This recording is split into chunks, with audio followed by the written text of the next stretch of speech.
Next, we will hear from Felix and Kimberly Rubio, who are the parents of Lexi Rubio, who tragically lost her life in the Texas shooting.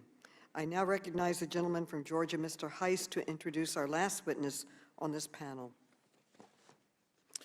Thank you, Madam Chair. It's my honor to recognize Lucretia Hughes. She is a part of my constituency, an incredibly bright light in our 10th district, and she has an extremely compelling story. I just wanted to publicly recognize Lucretia. I want to thank you for being here today. I know it's hard to share the story that you come to us with, but we are grateful that you're here. And I just, Madam Chair, I want to say thank you for just these few seconds to recognize Lucretia Hughes and welcome her here. I yield. Thank you. The witnesses will be unmuted so we can swear them in. Please raise your right hands. Do you swear or affirm that the testimony you are about to give is the truth, the whole truth, and nothing but the truth? So help you God. I do. Let the record show that the witnesses answered in the affirmative. Thank you, and without objection, your written statements will be made part of the record. With that, Ms. Everhart, you are now recognized for your testimony. Please testify, Ms. Everhart. Thank you, Chairwoman. Zaire Mysine Goodman, my son, or as I like to call him, the kid, was shot and injured by a domestic terrorist on Saturday, May 14, 2022, at the Tops grocery store where he was an employee in a historically Black community on Jefferson Avenue in Buffalo, New York. Zaire, the kid, is now a 21-year-old man. He's pure joy. He's everything that is good in this world. And as I sit here before you today, I can hear my son telling me to stop being extra and get to the point. I was going to tell you all a bunch of fluffy, funny stories about Zaire, but I have a message. So I'll get to the point. As Director of Diversity and Inclusion with New York State Senator Tim Kennedy's office, stories of gun violence and racism are all too familiar, but now these stories are Zaire stories. These problems literally knocked on my front door. These are issues that as a country we do not like to openly discuss. Domestic terrorism exists in this country for 3 reasons. America is inherently violent. This is who we are as a nation. The very existence of this country was founded on violence, hate, and racism, with the near annihilation of my Native brothers and sisters. My ancestors, brought to America through the slave trade, were the first currency of America. Let me say that again for the people in the back. My ancestors, the first currency of America, were stripped of their heritage and culture, separated from their families, bargained for on auction blocks, sold, beaten, raped, and lynched. Yet I continuously hear after every mass shooting that this is not who we are as Americans and as a nation. Hear me clearly. This is exactly who we are. Education. Majority of what I have learned about African American history, I did not learn until I went to college, and I had to choose those classes. Why is that? Why is African American history not a part of American history? African Americans built this country from the ground up. My ancestors' blood is embedded in the soil. We have to change the curriculum in schools across the country so that we may adequately educate our children. Reading about history is crucial to the future of this country. Learning about other cultures, ethnicities, and religions in schools should not be something that is up for debate. We cannot continue to whitewash education, creating generations of children to believe that one race of people are better than the other. Our differences should make us curious, not angry. At the end of the day, I bleed, you bleed. We are all human. That awful day that will now be a part of the history books, hopefully, let us not forget to add that horrific day to the curriculum that we teach our children. Guns. The 18-year-old terrorist who stormed into my community armed with an AR-15, killing 10 people and injuring 3 others, received a shotgun from his parents for his 16th birthday. For Zaire's 16th birthday, I bought him a few video games, some headphones, a pizza, and a cake. We are not the same. How and why? And what in the world is wrong with this country? Children should not be armed with weapons. Parents who provide their children with guns should be held accountable. Lawmakers who continuously allow these mass shootings to continue by not passing stricter gun laws should be voted out. To the lawmakers who feel that we do not need stricter gun laws, let me paint a picture for you.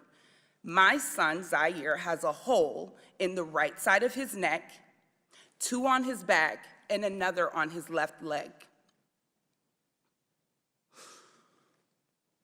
caused by an exploding bullet from an AR-15.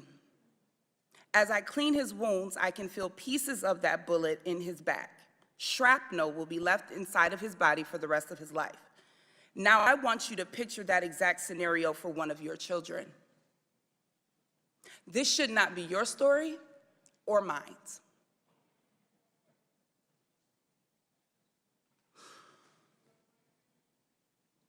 As an elected official, it is your duty to draft legislation that protects Zaire and all of the children and citizens in this country. Common sense gun laws are not about your personal feelings or beliefs. You are elected because you have been chosen and are trusted to protect us. But let me say to you here today, I do not feel protected.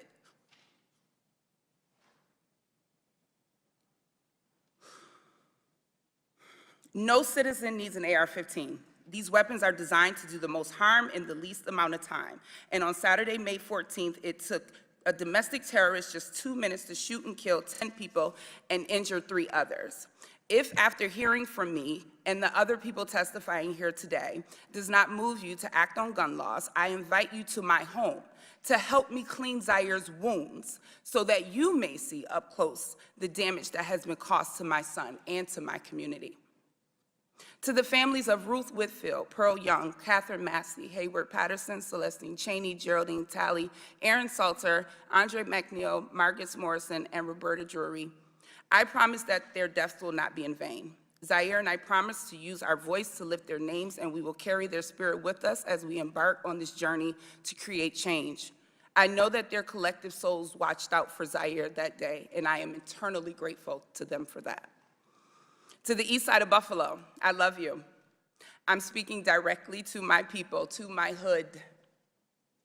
From Bailey to Broadway, to Kensington, to Fillmore, to Delavan, to Jefferson, and every street in between. Just like the potholes that we want filled in, yes, I keep it real, together we will continue to fill those streets with love, no matter what people say about the east side of Buffalo. We will not be broken. I was born there, raised there. I raised my son there, I still live there, and I do the majority of my professional work on the east side of Buffalo. I vow to you today that everywhere I go, I will make sure that the people hear the real stories of our people. For too long, our community has been neglected and starved of the resources that we so greatly need. I promise that I will not stop pushing for more resources to be funneled into the east side of Buffalo. Each and every person that lives within that community, we are a family. Not a perfect community, but I know that we are love. To the greater Buffalo area, to everyone from around the country and the world who have reached out and loved on us. On behalf of Zaire, Zaire's father, Damian Goodman, my mother, my father, my sisters, my brothers, and myself, we thank you. We thank you for all of your thoughts and your prayers. Thank you for all of the love and support you have shown us during this difficult time. But I also say to you today, with a heart full, from the outpouring of love that you all so freely gave us, your thoughts and prayers are not enough. We need you to stand with us in the days, weeks, months, and years to come, and be ready to go to work and help us to create the change that this country so desperately needs. And I will end with a quote from Charles Bloom in his book, The Devil We Know. Race, as we have come to understand it, is a fiction, but racism, as we have come to live it, is a fact.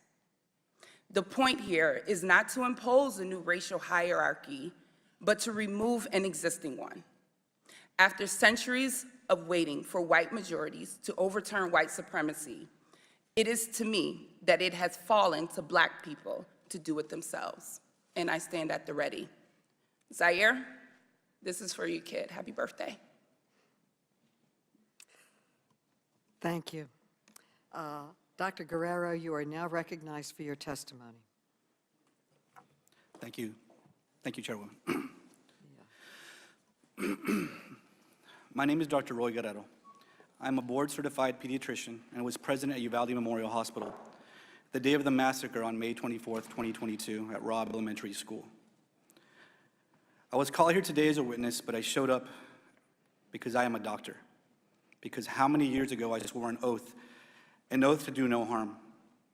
After witnessing firsthand the carnage in my hometown of Uvalde, to stay silent would have betrayed that oath. Inaction is harm. Passivity is harm. Delay is harm.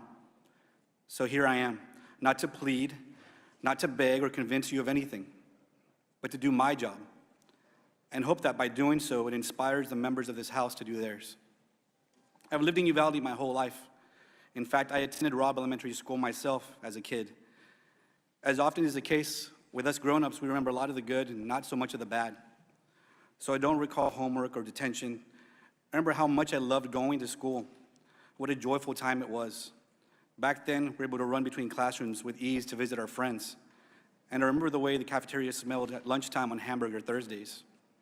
It was right around lunchtime on a Tuesday that the gunman entered the school through a main door without restriction, massacred 19 students and 2 teachers, and changed the way that every student at Robb and their families remember that school forever. I doubt they'll remember the smell of the cafeteria or the laughter ringing in the hallways. Instead, they'll be haunted by the memory of screams and bloodshed, panic and chaos, police shouting, parents wailing. I know I will never forget what I saw that day. For me, that day started like any typical Tuesday in our pediatric clinic. Moms calling for coughs, boogers, sports physicals, right before the summer rush. School was out in 2 days. Then summer camps would guarantee some grazes and ankle sprains, injuries that could be patched up and fixed with a Mickey Mouse sticker as a reward. Then at 12:30, business as usual stopped, and with it, my heart. A colleague from a San Antonio trauma center texted me and said, "Why are pediatric surgeons and anesthesiologists on call for a mass shooting in Uvalde?" I raced to the hospital to find parents outside yelling children's names in desperation and sobbing as they begged for any news related to their child. Those mothers' cries I will never get out of my head. As I entered the chaos of the ER, the first casualty I came across was Mia Cerrillo. She was sitting in the hallway. Her face was still clearly in shock, but her whole body was shaking from the adrenaline coursing through it. The white Lilo and Stitch shirt that she wore was covered in blood, and her shoulder was bleeding from a shrapnel injury. Sweet Mia, I've known her my whole life. As a baby, she survived major liver surgeries against all odds. And once again, she's here as a survivor, inspiring us with her story today and her bravery. When I saw Mia sitting there, I remembered having seen her parents outside. So after quickly examining 2 other patients of mine in the hallway with minor injuries, I raced outside to let them know that Mia was alive. I wasn't ready for their next urgent and desperate question. Where's Elena? Elena is Mia's 8-year-old sister, who was also at Robb at the time of the shooting. I had heard from some of the nurses that there were 2 dead children who had been moved to the surgical area of the hospital. As I made my way there, I prayed that I wouldn't find her. I didn't find Elena. But what I did find was something no prayer will ever relieve.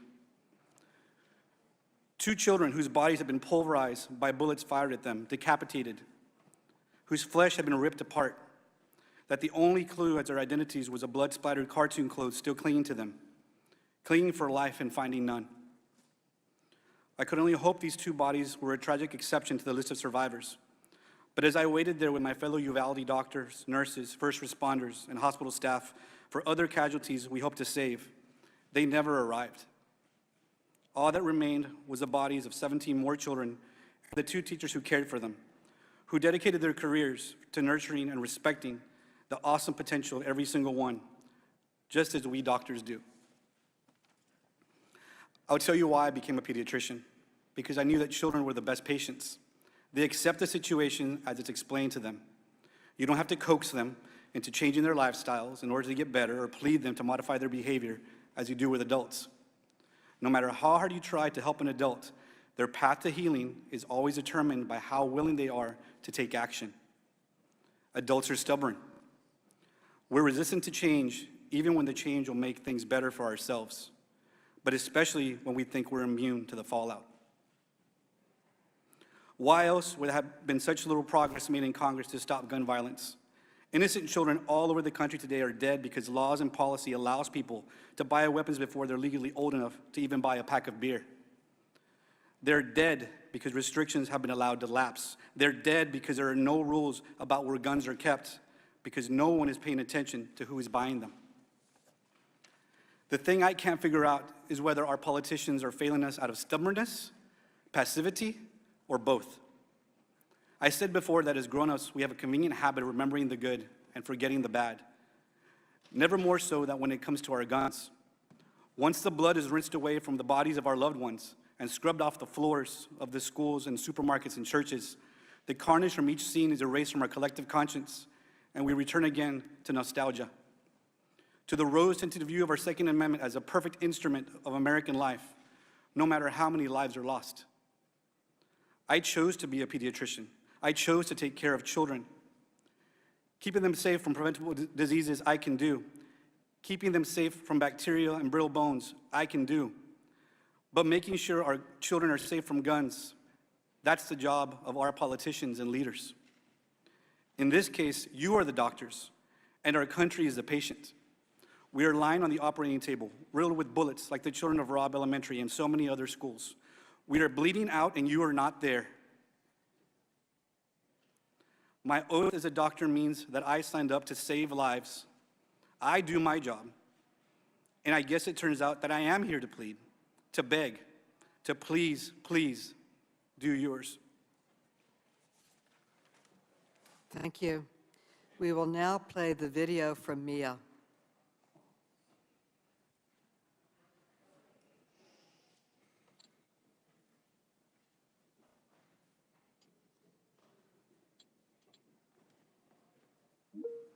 My name is Mia Cedillo, and I go to Robb Elementary.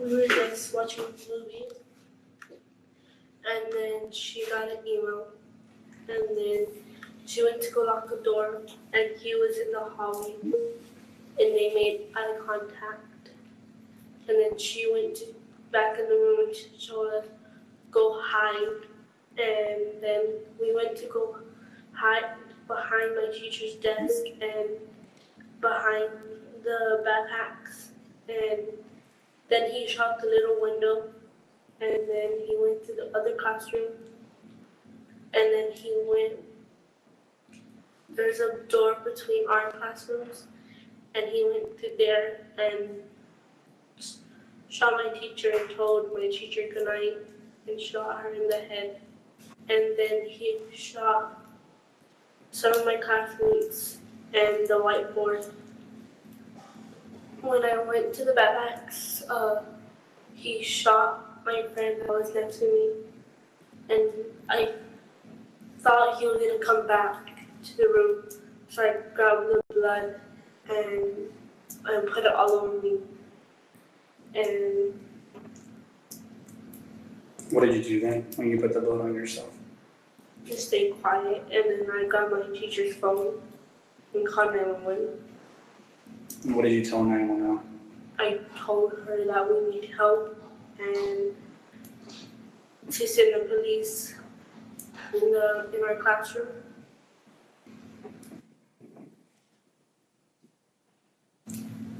If there was something that you want people to know about that day and about you, right? Or things that you want different, what would it be?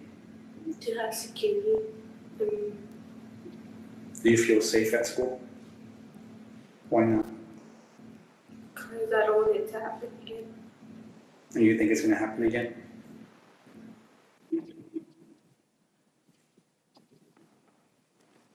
Mr. Cerrillo, you're now recognized. Hello. Hello, today I come because I could have lost my baby girl.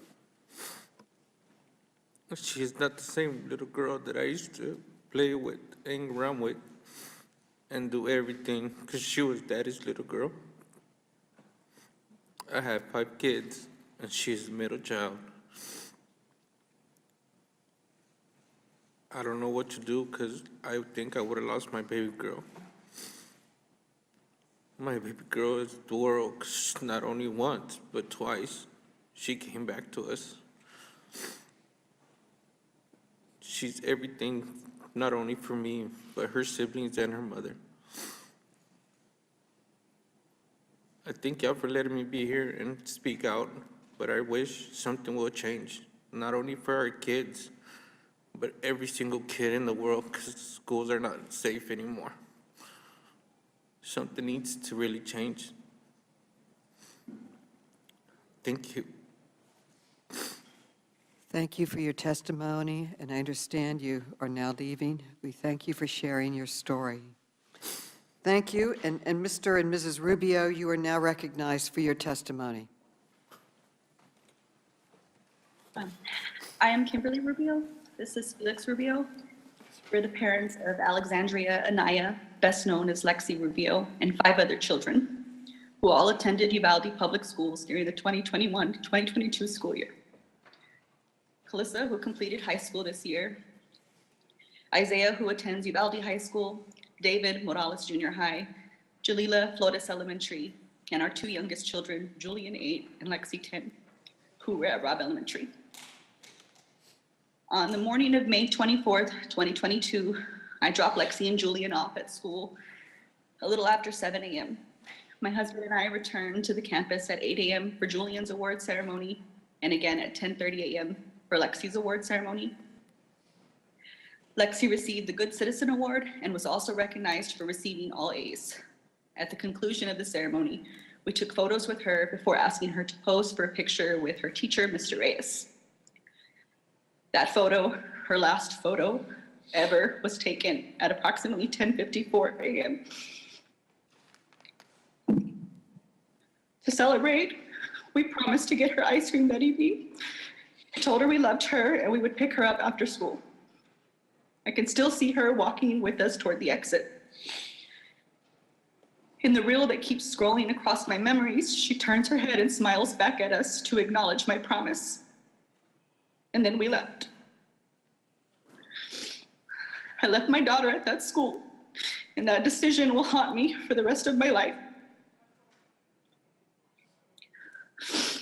Afterward, Felix dropped me off at my office, the Uvalde Leader News, and returned home because it was a rare day off for him between normal shifts and security gigs he takes to help make ends meet. I got situated at my desk and began writing about a new business in town when the news office started hearing commotion on the police scanner, a shooting on Diaz Street near Robb Elementary. It wasn't long before we received word from my son's teacher that they were safe, secure in the classroom. Once evacuated from campus, the children were reunited with parents and guardians at the Civic Center. My dad picked up Julian from the Civic Center and took him to my grandmother's house. One of our Robb kids was safe. We focused on finding Lexi. Bus after bus arrived, but she wasn't on board. We heard there were children at the local hospital, so we drove over to provide her description. She wasn't there. My dad drove an hour and a half to San Antonio to check with the university hospital. At this point, some part of me must have realized that she was gone. In the midst of chaos, I had the urge to return to Robb. We didn't have our car at this point, and traffic was everywhere. So I ran barefoot with my flimsy sandals in my hand. I ran a mile to the school, my husband with me. We sat outside for a while before it became clear we wouldn't receive an answer from law enforcement on scene. San Antonio firefighter eventually gave us a ride back to the Civic Center, where the district was asking all families who had not been reunited with their children to gather. Soon after, we received the news that our daughter was among the 19 students and 2 teachers that died as a result of gun violence. We don't want you to think of Lexi as just a number. She was intelligent, compassionate, and athletic. She was quiet, shy unless she had a point to make. But she knew she was right. She so often was. She stood her ground. She was firm, direct, voice unwavering. So today, we stand for Lexi, and as her voice, we demand action. We seek a ban on assault rifles and high-capacity magazines. We understand that for some reason, to some people, to people with money, to people who fund political campaigns, that guns are more important than children. So at this moment, we ask for progress. We seek to raise the age to purchase these weapons from 18 to 21 years of age. We seek red flag laws, stronger background checks. We also want to repeal gun manufacturers' liability immunity. You've all seen glimpses of who Lexi was, but I also want to tell you a little bit about who she would have been. If given the opportunity, Lexi would have made a positive change in this world. She wanted to attend St. Mary's University in San Antonio, Texas, on a softball scholarship. She wanted to major in math and go on to attend law school. That opportunity was taken from her. She was taken from us. I'm a reporter, a student, a mom, a runner. I've read to my children since they were in the womb. My husband is a law enforcement officer, an Iraq war veteran. He loves fishing and our babies. Somewhere out there, there's a mom listening to our testimony, thinking, I can't even imagine their pain, not knowing that our reality will one day be hers, unless we act now. Thank you for your time.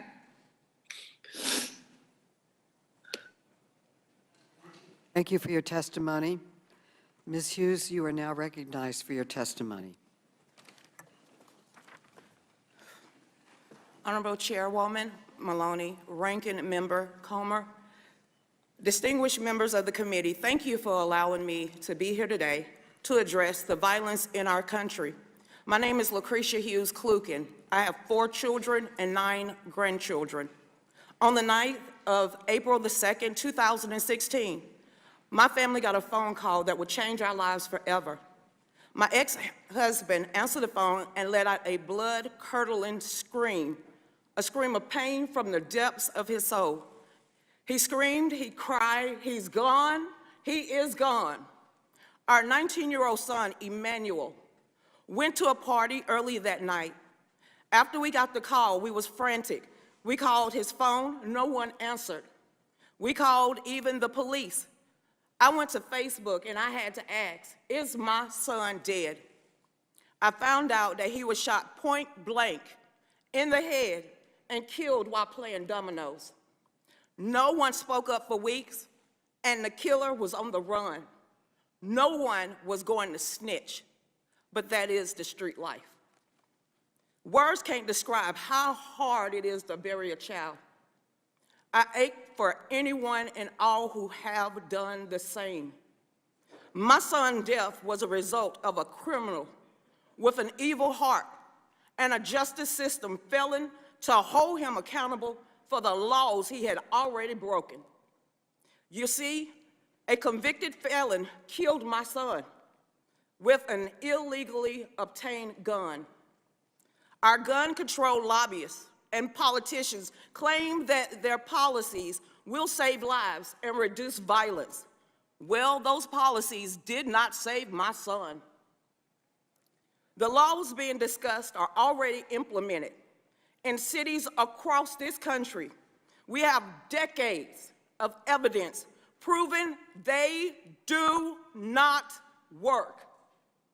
St. Louis, New York, Chicago, Washington, Atlanta are gun control utopias, and they are plagued with the most violence. 10 more laws, 20 more laws, 1,000 more won't make what has already illegal more wrong or stop criminals from committing these crimes. And y'all are delusional if you think it's gonna keep us safe. I am a walking testimony of how the criminal justice system and the gun control laws, which is steeped in racism, by the way, have failed the Black community. By the age of 25, I had already went to 18 young Black men funerals at the age of 25. I have one Black man in jail, one Black man in the grave, and my young grandson gonna be raised without a father. And it's a curse on the Black community and everyone else's. Something has to change. Thoughts and prayers and calls for more gun control isn't enough. How about letting me defend myself from evil? You don't think that I'm capable and trustworthy to handle a firearm. You don't think that the Second Amendment doesn't apply to people that look like me? Who and you who would call for more gun controls are the same ones that are calling to defund the police. Who is supposed to protect us? We must prepare to be our own first responders to protect ourselves and our loved ones. I am a legal, law-abiding citizen, and I don't need the government to save me. I teach people how to use a firearm. I empower others to look at me to understand the Second Amendment is their right. I am a proud member of the DC Project, Women for Gun Rights. We believe that education is the key to safety, not ineffective legislation. We support meaningful solutions that will actually save lives. We support the Safe Student Act, H.R. 7415, which would immediately make schools safer.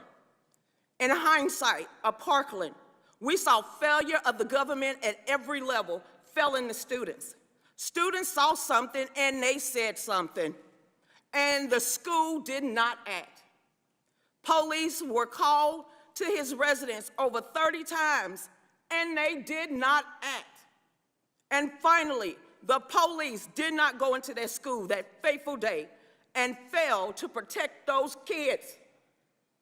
We need to secure our schools, and we gotta secure this building, or like y'all do. What's the difference? We call on Congress to ban gun-free zones, fund nonpartisan firearm education programs like Kids Safe Foundation and non-governmental mental health organizations like Hold My Guns. And in closing, I claim that nothing in these bills do anything to make us safer or address the mental health crisis in this country. Despite living with the heartache of losing my son on a daily basis, I believe it is our God-given right to defend ourselves from any act of violence.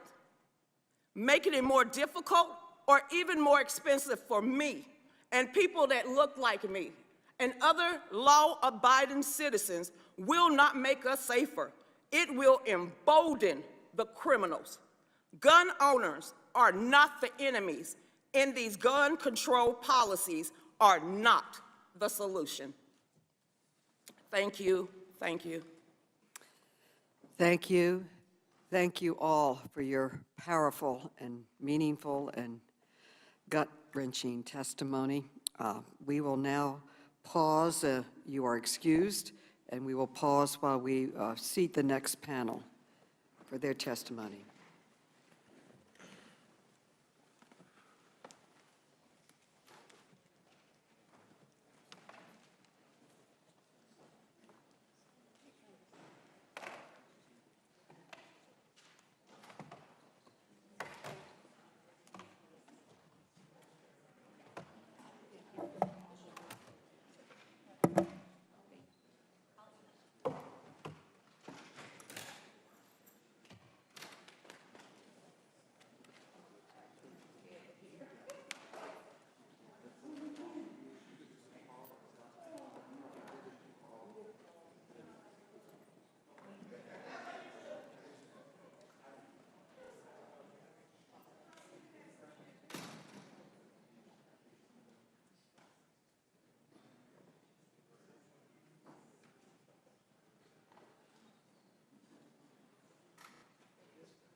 Meeting will resume.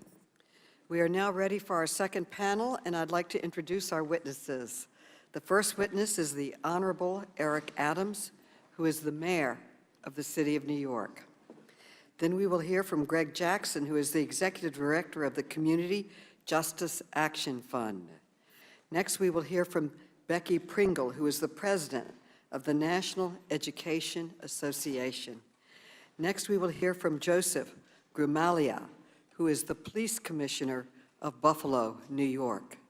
Then we will hear from Nick Suplina, who is the senior vice president for law and policy at Everytown for gun safety. Finally, we'll hear from Amy Swearer, who is the legal fellow at the Edwin Meese Center for Legal and Judicial Studies in the Heritage Foundation. The witnesses will be unmuted so that we may swear them in. Please raise your right hands. Do you swear to affirm that the testimony you are about to give is the truth, the whole truth, and nothing but the truth, so help you God? Yes, I do. Let the record show that the witnesses answered in the affirmative. Thank you. Without objection, your written statements will be made part of the record. With that, Mayor Adams, you are now recognized for your testimony. Thank you for coming. Turn on your mic. Thank you. Thank you very much. Again, I want to thank you, Madam Chairwoman Maloney, for the invitation to testify today. I also want to thank all the members of the House Committee on Oversight and Reform, members from the New York City congressional delegation, and everyone who has testified today, especially those who have so bravely shared their stories of losing loved ones to gun violence. I was particularly touched by hearing the husband and wife that lost their baby girl. As a father with one son, it was extremely impactful to all of us. I am Eric Adams, and I am honored to appear before you today as the 110th mayor of the great city of New York to discuss the ways we can protect public safety and prevent gun violence. Ladies and gentlemen, it is high noon in America.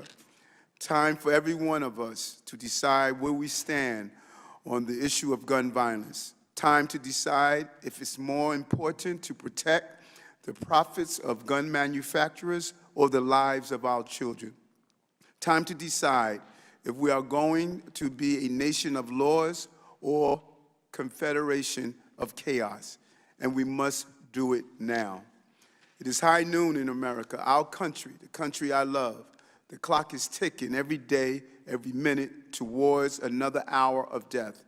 I'm here today to ask every one of you and everyone in this Congress to stand with all of us to end gun violence and protect the lives of Americans. We are facing a crisis that is killing more Americans than war, a crisis that is now the #1 cause of death for our young people. A crisis that is flooding our cities with illegal guns faster than we can take them off the street. The New York City Police Department has taken over 3,000 illegal guns off our streets this year alone, but the guns just keep coming.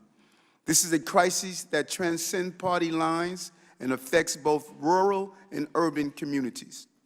I know this firsthand as the co-chair of Everytown's nonpartisan coalition on Mayors Against Illegal Guns.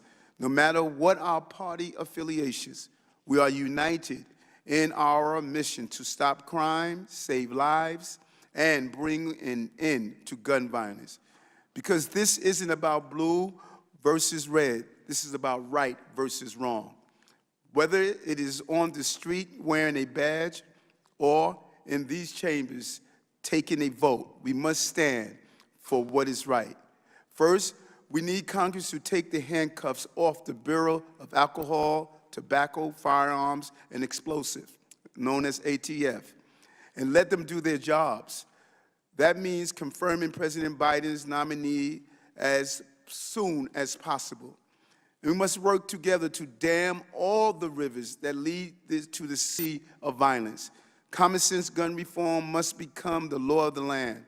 I'm pleased that today the House will vote on H.R. 7910, the Protecting Our Kids Act, and I urge swift passage of the gun violence prevention package for consideration in the Senate. I also urge the Senate to pass H.R. 8, the Bipartisan Background Checks Act of 2021, and H.R. 1446, the Enhanced Background Checks Act of 2021. These are bipartisan gun safety bills that would make our cities and our people safer. I stand with President Joe Biden in calling on Congress to act now to regulate or ban assault weapons in this country. Even if we only raise the age required to buy one of these weapons, lives will be saved. And we need Congress to direct federal aid to localities and states that support not just law enforcement and violence prevention, but also access to high-quality health care, child care, education, and housing.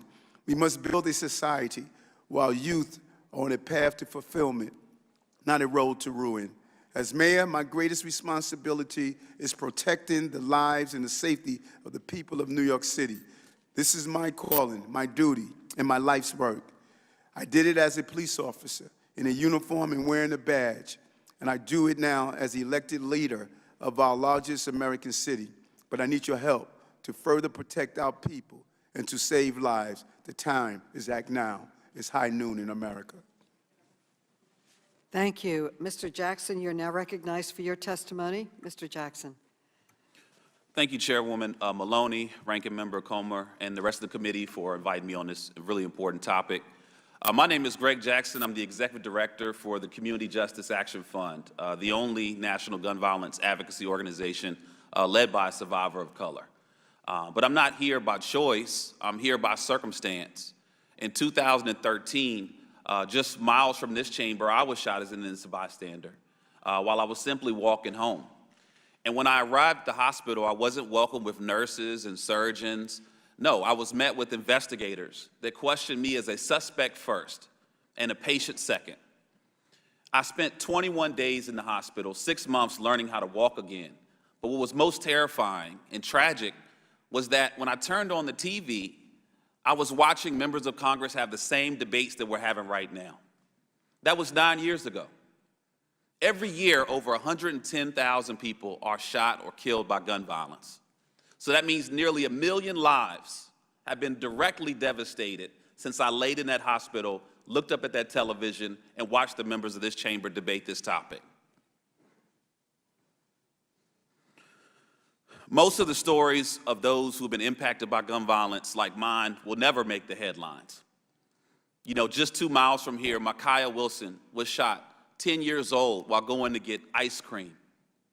Karan Brown, one of my mentees, who hosted his own Stop the Violence event in his neighborhood, was shot down that same summer and killed in front of a McDonald's. And Pamela Thomas, here in D.C., who was so afraid of gun violence in her community that she wrote her own eulogy just to be shot by a stray bullet in front of her son. These stats are not stats, these are stories of real people that are dying in our streets every single day. Every day, 110 Americans are killed with guns and 200 are shot or wounded. And we've talked a lot about this being the #1 cause of death for all youth, surpassing car accidents, drug overdoses, and COVID-19.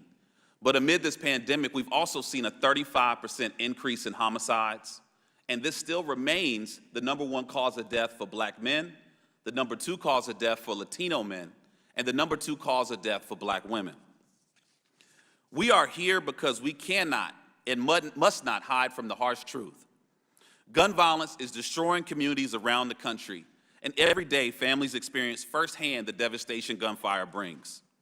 To eliminate gun violence, we must swiftly recognize that this is a public health crisis that deserves a public health response. At Community Justice, we address gun violence by focusing on those who have been most impacted by the crisis. And we urge Congress to invest in community-based solutions that we know can address those public health risk factors, that can reduce the risk factors of those impacted by gun violence, but also address the root causes. But we also strongly urge that any supply-side approach not only focus on the shooter, but on the supplier and the source of firearms that are flooding into our communities. In moments of crisis, Congress has proven to be as resilient as the American people and take action. When coronavirus struck our country, Congress authorized bipartisan legislation to provide resources and regulations to save lives. When Ukraine was in crisis, Congress sprang into action and mobilized bipartisan authorization to authorize immediate aid, economic investments, mental health resources, and other services to support those communities. But I'm here to say that we are in crisis in America today. Each time, we did the hard thing because it was the right thing to do, and this crisis is no different. This crisis now has taken away grandparents in Buffalo, elementary kids in Uvalde, fathers in Chicago, mothers in Atlanta, nephews in Chicago, even pastors in Charleston. And we're here still asking for action. There are 3 direct things that we know can be done. First, we must acknowledge this as a public health crisis and craft policies to combat it as such. Second, we must advance common sense legislation that not only addresses the hardware, but promotes community-based solutions to end gun violence, such as the Break the Cycle of Violence Act. And lastly, I urge you to create a select committee on the gun violence crisis to investigate the health impacts of gun violence and its disproportionate impact on Black and brown communities across the country. Now is the time to take action before another person loses their life, before another child opens his last textbook, before another parent hugs that child for the last time, and also before someone like me isn't alive to ask you to do so. Thank you, Madam Chairwoman. Thank you, Ms. Pringle. You are now recognized for your testimony.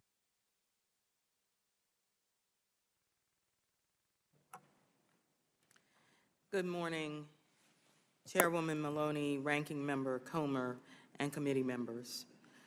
I appreciate the opportunity to offer testimony on behalf of the 3 million members of the National Education Association and all devoted educators who teach and nurture and protect our students. As a teacher with 3 decades of experience, I am frustrated, I am heartbroken, I'm angry that this is where we are 23 years after Columbine. On April 20th, 1999, I had been a middle school science teacher in Pennsylvania for 23 years. No experience or training had prepared me for the questions my middle-level learners asked me. As I joined my fellow teachers in shock and disbelief of the carnage that ended the lives of 12 students and 1 teacher, the only thing that comforted us was the belief that this society would never let it happen again. But the list continued to grow, didn't it?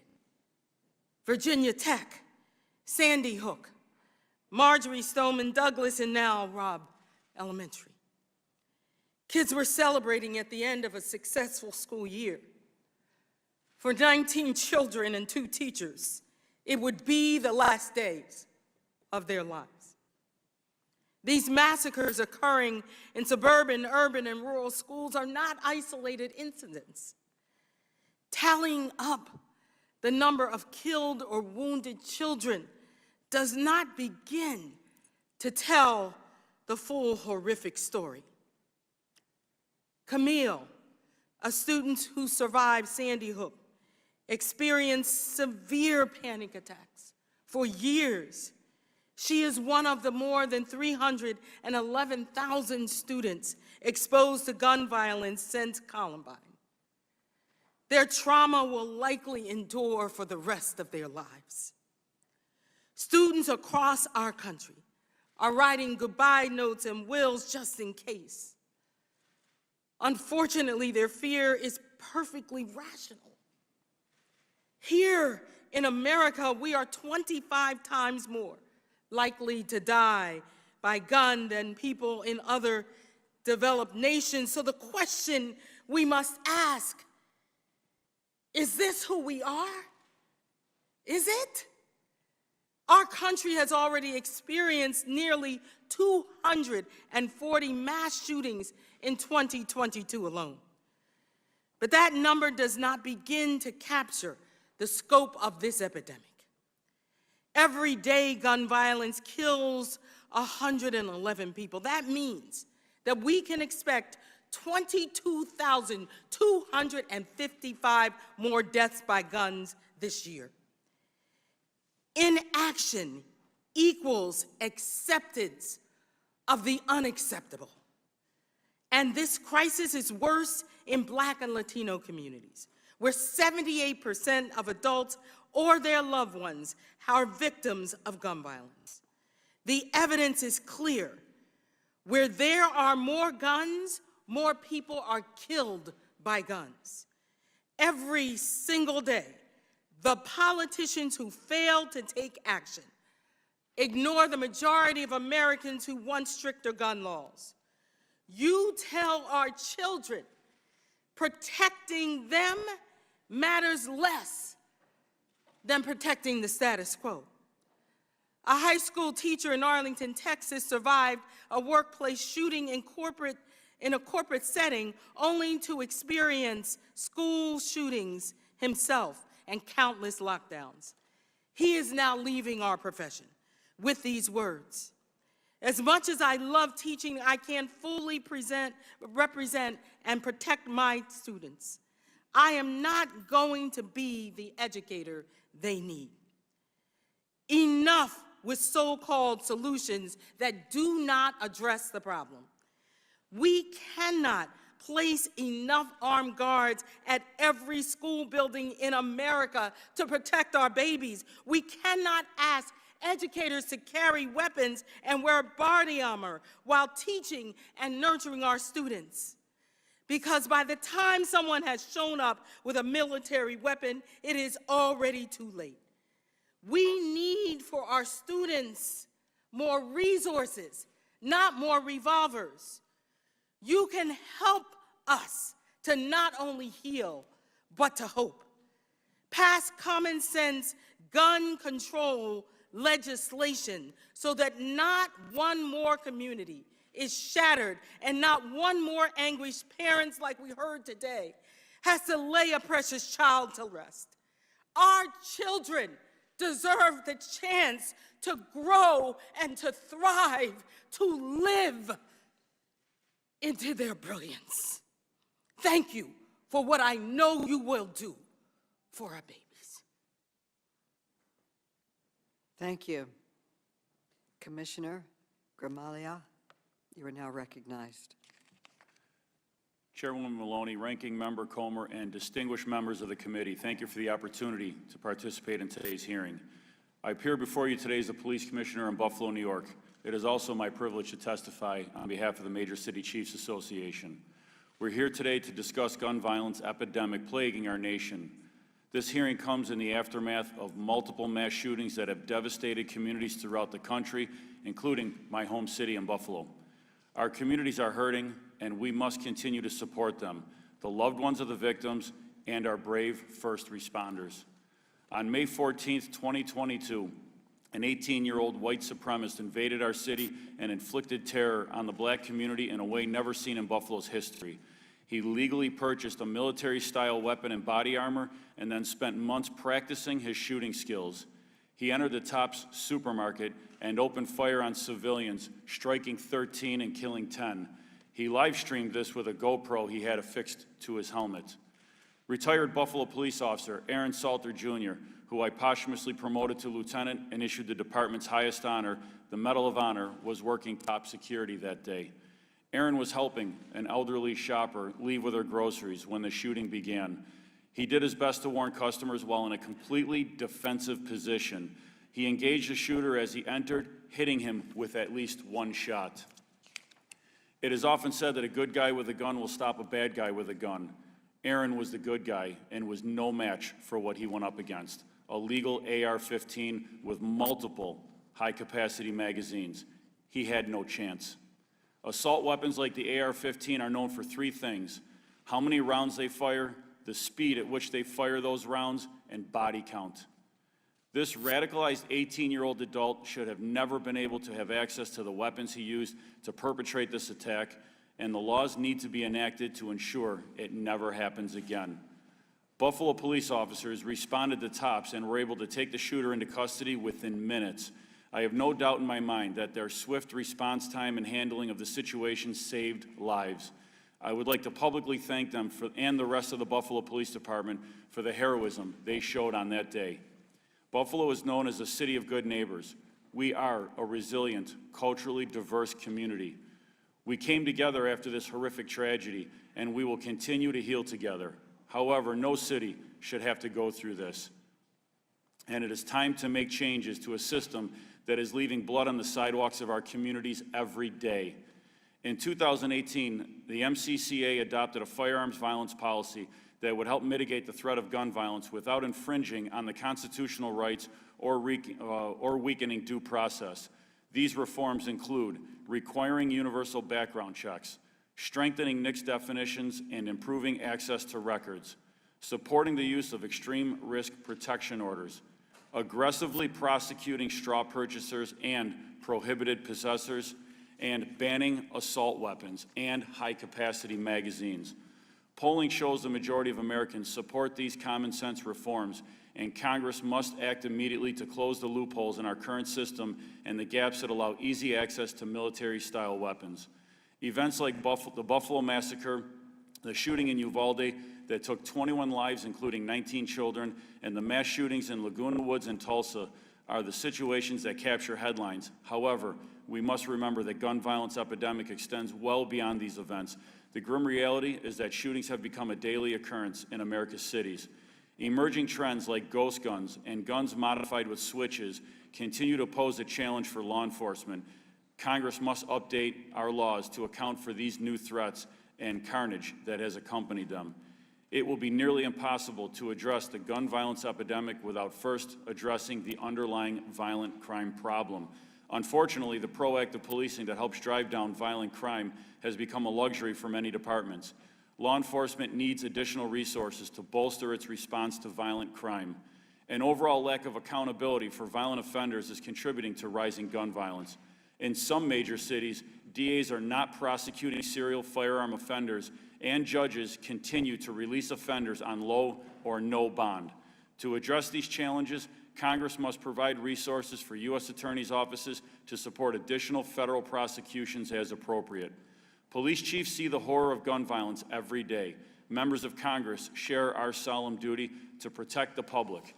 The MCCA will continue to call on elected representatives to eschew politics and take the necessary steps to address the gun violence epidemic. Your leadership is needed now more than ever.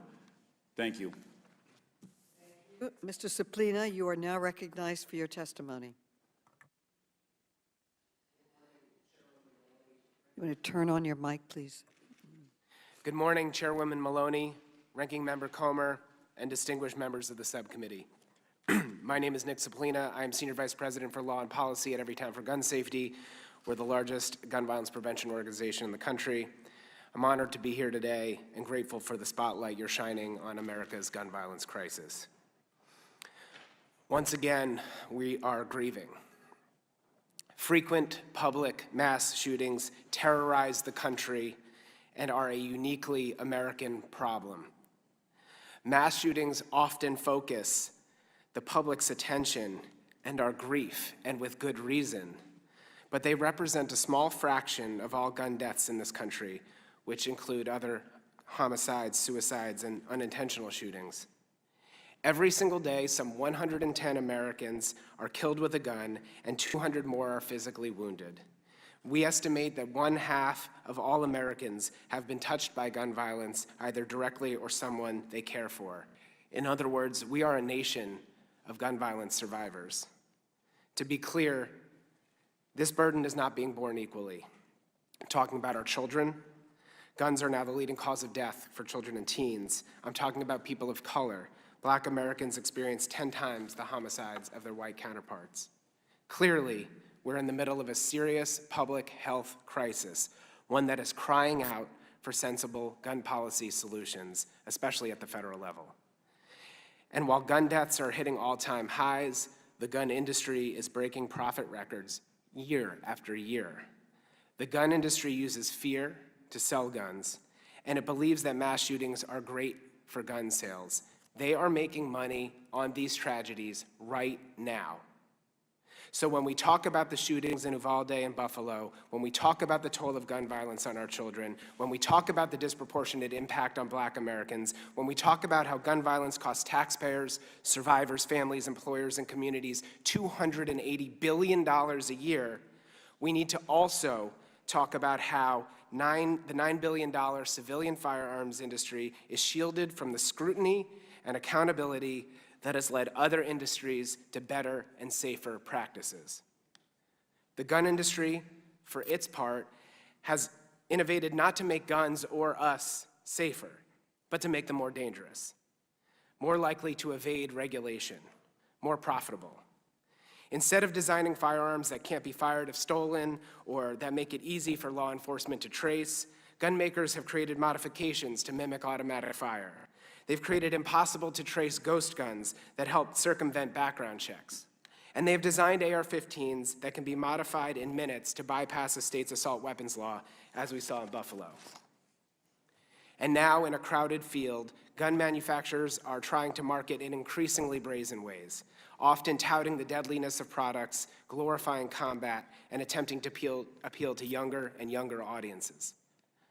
Finally, let's not forget the industry has done almost nothing to take steps to prevent diversion of guns into the criminal market and to gun traffickers.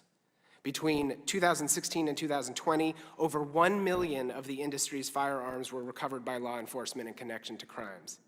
More and more of these guns carry the telltale signs that they were purchased with the intent to traffic or illegally use them.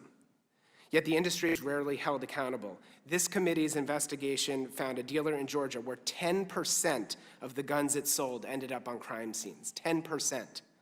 And we wonder why it's so easy for criminals to get guns. So why is no one holding the gun industry accountable for its dangerous practices?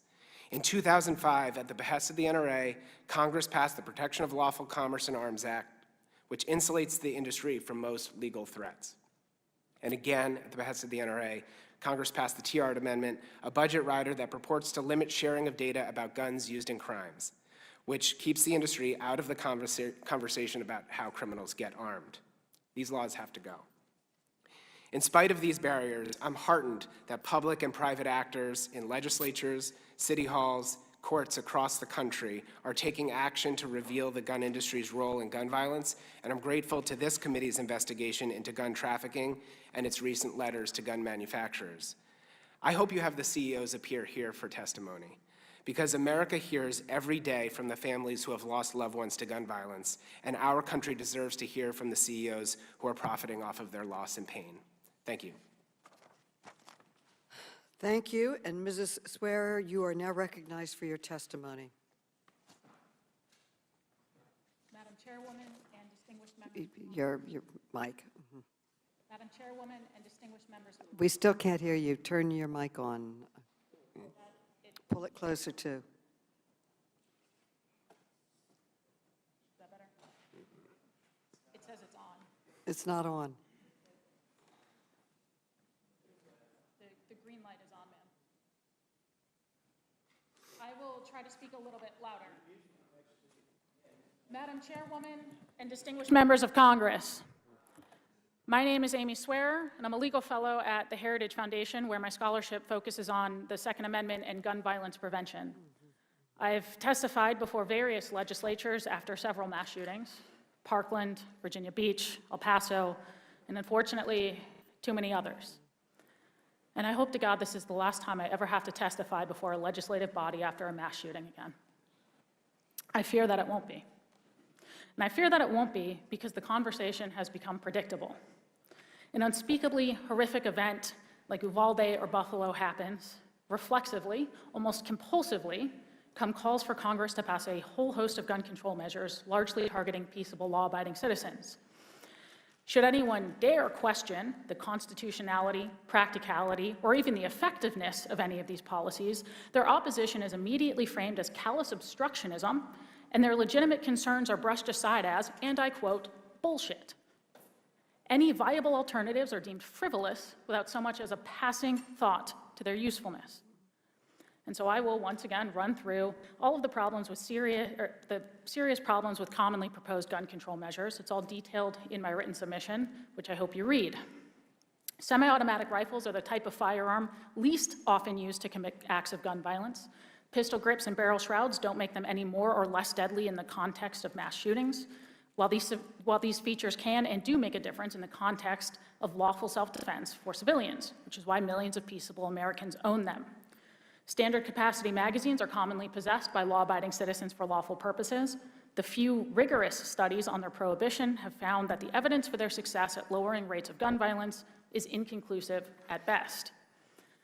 The context in which mass public shootings occur renders magazine limits effectively useless at saving lives. 18 to 20-year-olds are legal adults otherwise endowed with all of the rights and duties of citizenship, including the right to keep and bear arms.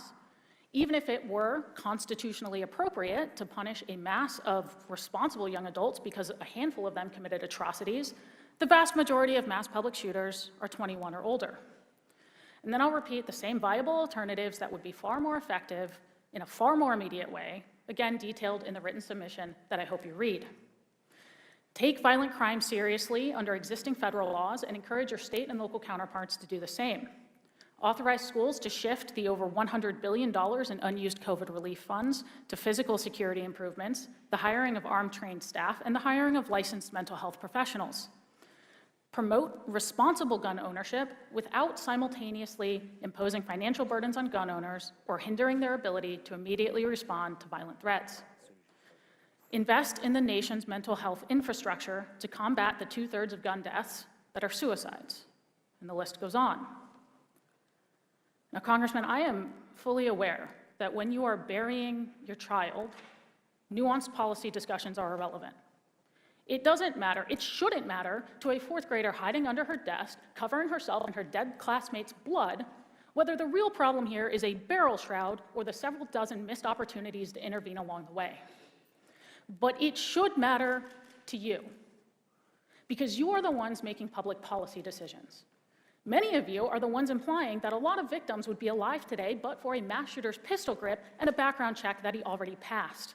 Many of you are the same ones mocking anybody for, quote, talking about doors, when a single locked door in Uvalde would likely have saved 21 lives, and when all of us just walked in here today into this building with its limited public access points, its one-way locking security doors, and its plethora of armed officers. What happened in Uvalde and in Buffalo is horrific. It is horrifying. No one should ever have to experience that type of unfathomable trauma. And I cannot even begin to imagine what those families are going through right now.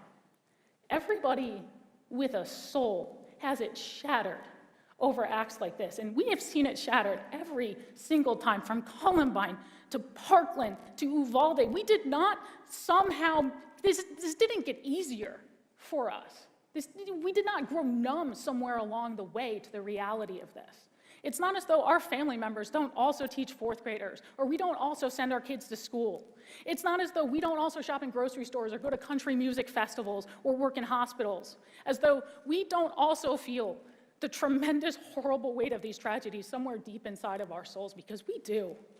No, we oppose these policies precisely because the lives of these victims mattered, because the grief of their loved ones is real, because we all want thriving communities where families are flourishing instead of burying their children.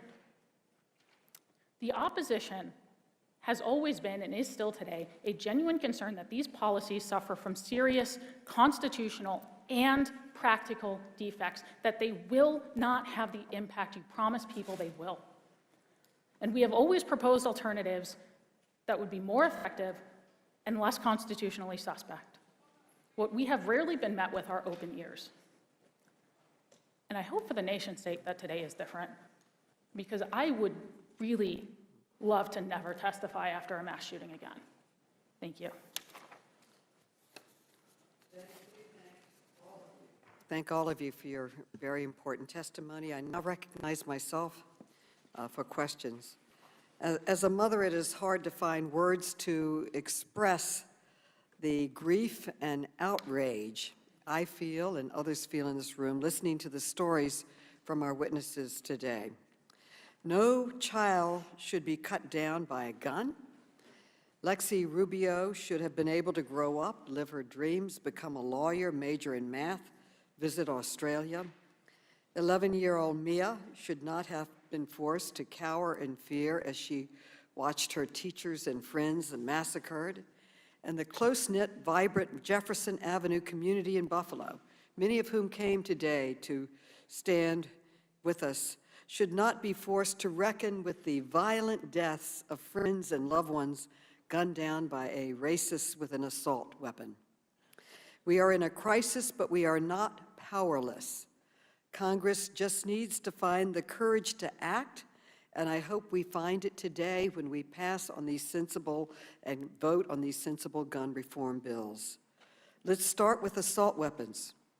The shooters in Uvalde and Buffalo were too young to buy alcohol, but they were both purchased assault weapons legally.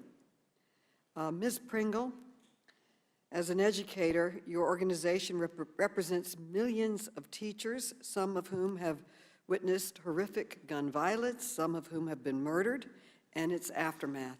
Would banning assault weapons save the lives of teachers and students? It absolutely would. There are many other common sense steps that we can take. We can strengthen background checks, raise the minimum age to buy a gun, require waiting periods.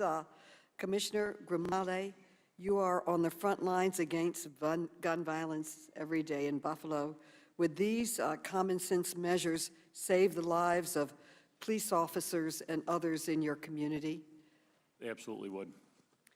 Mayor Adams, New York City already has adopted many gun safety measures, and you have moved quickly to take further action.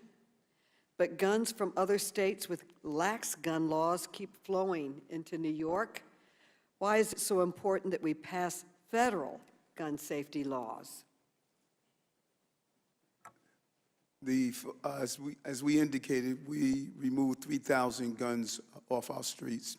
But in addition to that, we have witnessed an over 240% increase in what's called ghost guns. If we don't have a combined effort with the intervention items we're putting in place, the prevention, and also stop the flow, many of the guns that we're witnessing are purchased or stolen from outside our state. One gun in particular, a suspect was found with a gun and was stolen in July 27, 2020. It was used in 6 acts of violence, individual cases, shooting individuals, shooting into a random crowd. The gun found its way on the streets of New York. So it's more than what we do locally. We need assistance with the partnership of the federal government to stop the flow of guns in our cities. Other countries have taken common sense steps to keep guns away from criminals, and they have succeeded in saving countless lives. We stand alone in the world with the number of mass shootings and deaths from guns. And as you can see in this chart, the American people overwhelmingly support gun safety reform. So, Mr. Suplina, in your view, why has Congress failed to adopt these common sense measures that most Americans and most countries in the world have adopted? Well, to put it bluntly, Chairwoman, the gun lobby presents a formidable obstacle in this country. Oftentimes, and you've heard it already today, the Second Amendment is used as a reason to not advance common sense gun reforms, even while the court has not said that the very reforms that you're proposing would violate. Quite the opposite, the courts have upheld over and over and over again. So the lobby what it sees as its job to make every gun law one step closer to confiscation, which is a lie. Conspiracies abound about the government coming to take your guns. And that gets into the head of well-meaning lawmakers who are afraid that, people will believe that those myths are true. They're not true. We can do an awful lot to save American lives by passing these laws. We have lost too many lives to gun violence. It's long past time for Congress to act. I now recognize the gentleman from Georgia, Mr. Clyde. Mr. Clyde. Thank you, Chairwoman Maloney, and Ranking Member Comer for holding this hearing today so we can highlight the need for additional school security to protect our children. I join the nation in mourning for the 19 children and 2 adults who senselessly lost their lives due to an evil act committed about 2 weeks ago. While every loss of life is a tragedy, no one should weaponize or politicize these abhorrent acts to punish law-abiding citizens. For almost 250 years since the founding of our nation, countless hundreds of thousands of men and women have sacrificed their lives to provide the freedoms we enjoy today. Indeed, those freedoms were bought at a very high price and must be guarded continuously so they can be passed on to future generations. If we allow emotion to drive our actions, actions that have constitution-altering consequences, we will destroy the very foundation of our country and break faith with those who gave everything that we would be free. Evil deeds do not transcend constitutional rights. It's the other way around. Constitutional rights are the ones that transcend evil deeds. What occurred in Uvalde and other communities like Sandy Hook and Parkland was nothing short of heartbreaking tragedies and evil deeds. Heartbreaking and evil for the loss of innocent life, but also because, from what I have seen in the news about Uvalde, I believe it was mostly preventable. We don't know all the facts yet because the investigation is still ongoing, but I hope that this hearing is truly looking for legitimate, functional, and effective answers, and not just a bunch of left-wing talking points to fill the do something, do anything mentality that I have heard coming from the Biden administration. The White House press secretary, Ms. Jean-Pierre, said on Tuesday, May 31st, that President Biden is uninterested in pursuing tighter security at schools in the aftermath of the Uvalde tragedy. And I quote, "I know there's been conversation about hardening schools. That is not something that he believes in," said Ms. Jean-Pierre. One of the things I've learned during my 3 overseas tours of military combat was that the harder the target you are, the less likely you will be engaged by the enemy. That's a proven fact and just common sense that applies across multiple aspects of life. For that to not be a part of the administration's focus just shows how seriously out of touch the Democrat leadership is with reality. I want to echo Mrs. Hughes' remarks from the previous panel. Schools should be hard targets. Violent criminals should never, ever have been able to gain access to the inside of these schools. That means schools across the nation should implement sensible security measures, like keeping doors locked, a single point of entry, better security technology, and a volunteer force of well-trained and armed staff in addition to a school resource officer. And where a school staff person has additional responsibility, they should receive additional compensation. A retired military officer from my district, an Army colonel, sent me an email a few days ago, and I want to read a short section of it, and I quote, "I'm absolutely convinced that the single most effective method to eliminate school shootings is to take away all the signs that declare all schools are gun-free zones and do away with all laws that require such postings. Replace those signs with signs using these words or similar words. We love our children and will do anything to protect them. Accordingly, selected teachers and staff are armed and trained to protect our children. Proceed at your own peril, you will be stopped." The rationale for this dramatic change in policy is really quite simple. Gun-free zone signs don't protect anyone. They take away the law-abiding citizen's capability to be a force in helping to protect the children, and they protect the would-be shooter because they believe they will be unopposed. From June 1950 through June 2019, 94% of mass shootings occurred in gun-free zones. If a would-be school shooter doesn't know who is armed and who is not, they would likely move to a more vulnerable target. Most potential school shooters are cowards at heart. They do not want to face a challenge to what they're trying to do. They want to be in control with no opposition.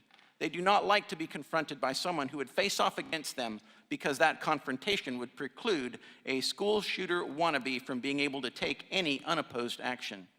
To those who say that teachers or staff will likely not take up arms to protect their students, I say they will.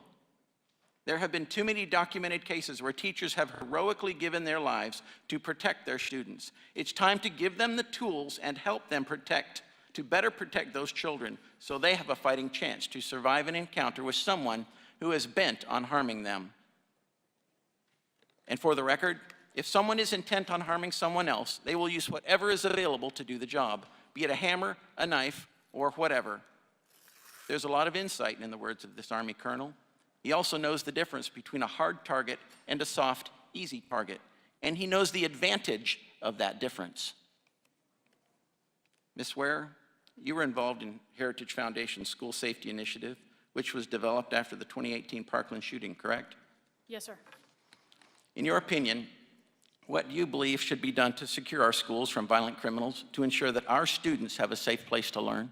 Well, I think there are, as I mentioned in my testimony and then again in my written submission, there are several avenues that can be taken, including physical security improvements. You know, again, it has become popular to mock people for talking about doors and those sorts of things, but these are basic security components of the rest of our everyday lives. We see them in apartment complexes. We see them in the building we walked into today. We see them in most corporate buildings that we walk into in any given day.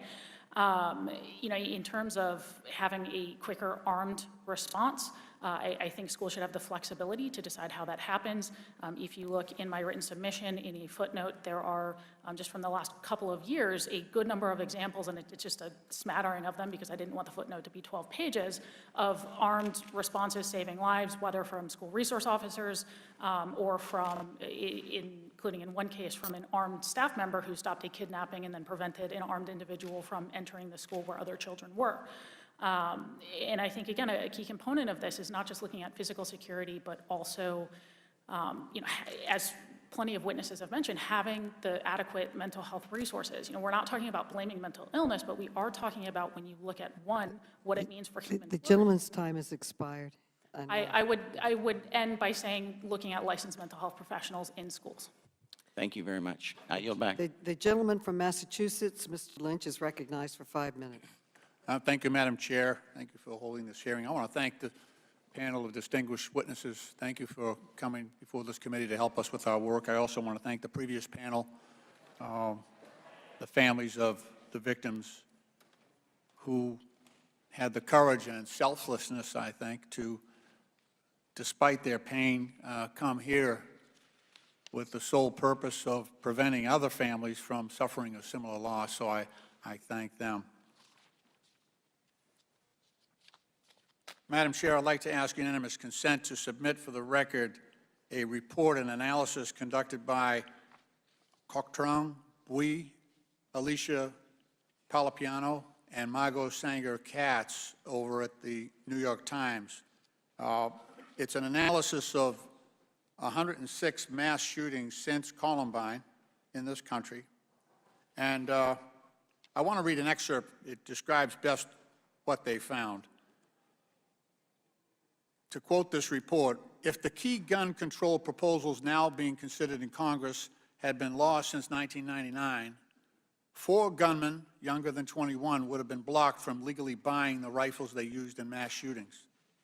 At least 4 other assailants would have been subject to a required background check instead of slipping through a loophole. 10 others might have been unable to steal their weapons because of the efforts required to encourage safer gun storage. And 20 individuals might not have been allowed to legally purchase the large capacity magazines that they use to upgrade their guns, helping them to kill, on average, 16 people each.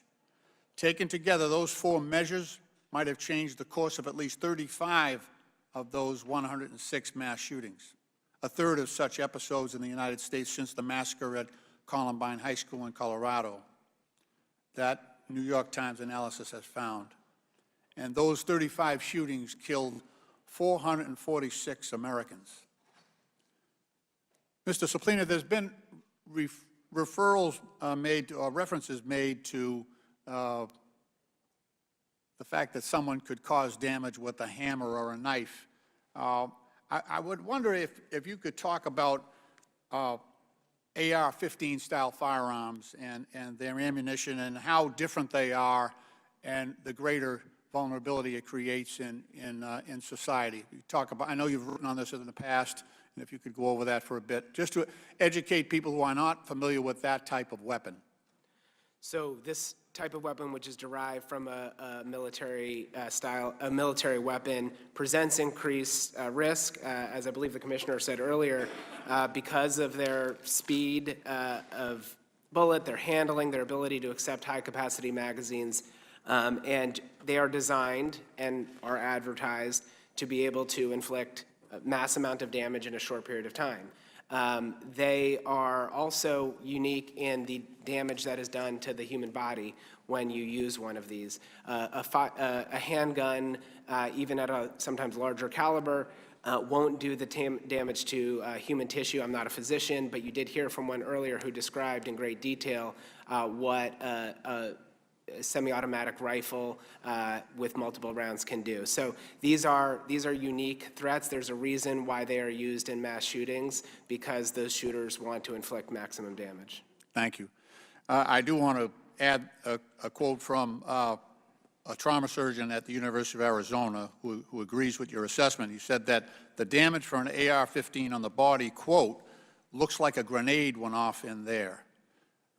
Madam Chair, I am so sorrowful for the loss of Lexi Rubio and so many others, and so many we've heard in previous mass shootings, that I will support the package of restrictions that we will consider in the next couple of days here in Congress to restrict the use of assault weapons and high-capacity magazines, and I'll vote for the background checks that I think are necessary.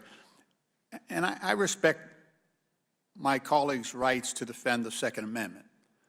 But I will note when in defending the Second Amendment, you have to go to military experts and battlefield commanders for advice on how to protect our kids while they're in school. We got a problem. We've got a problem. Think about that you're going to military battlefield commanders, combat veterans, for advice on how to protect our kids while they're sitting in school trying to learn. I just urge my colleagues to think hard on this and consider supporting the package of bills that we have before the Congress this week. Thank you, and I yield back. The gentleman yields back. The gentleman from Texas, Mr. Sessions, is now recognized. Madam Chairman, thank you very much, and I want to thank the gentleman from Kentucky, the ranking member, for really what I think is a thoughtful opportunity for us to handle what is a difficult circumstance. I'm a Texan, and I was about some 100 miles from Uvalde. I know Uvalde very well. I spent a good bit of time in San Antonio growing up. As soon as I heard about what happened, I immediately went about convening some 10 counties worth of superintendents, mayors, county judges, law enforcement people, sheriffs, deputy sheriffs, school resource officers. I did not sit back and wait to find out what this hearing might develop. I did not wait to find out what someone else thinks is a good idea. I tend to think that back home, people have the best answers. I say it differently. I think Texans have answers for Texas problems. Madam Chairman, I do not want to chastise anybody today. I want to thank each of our people who've showed up, not only from Buffalo, but from New York City and others who have taken time to be here today.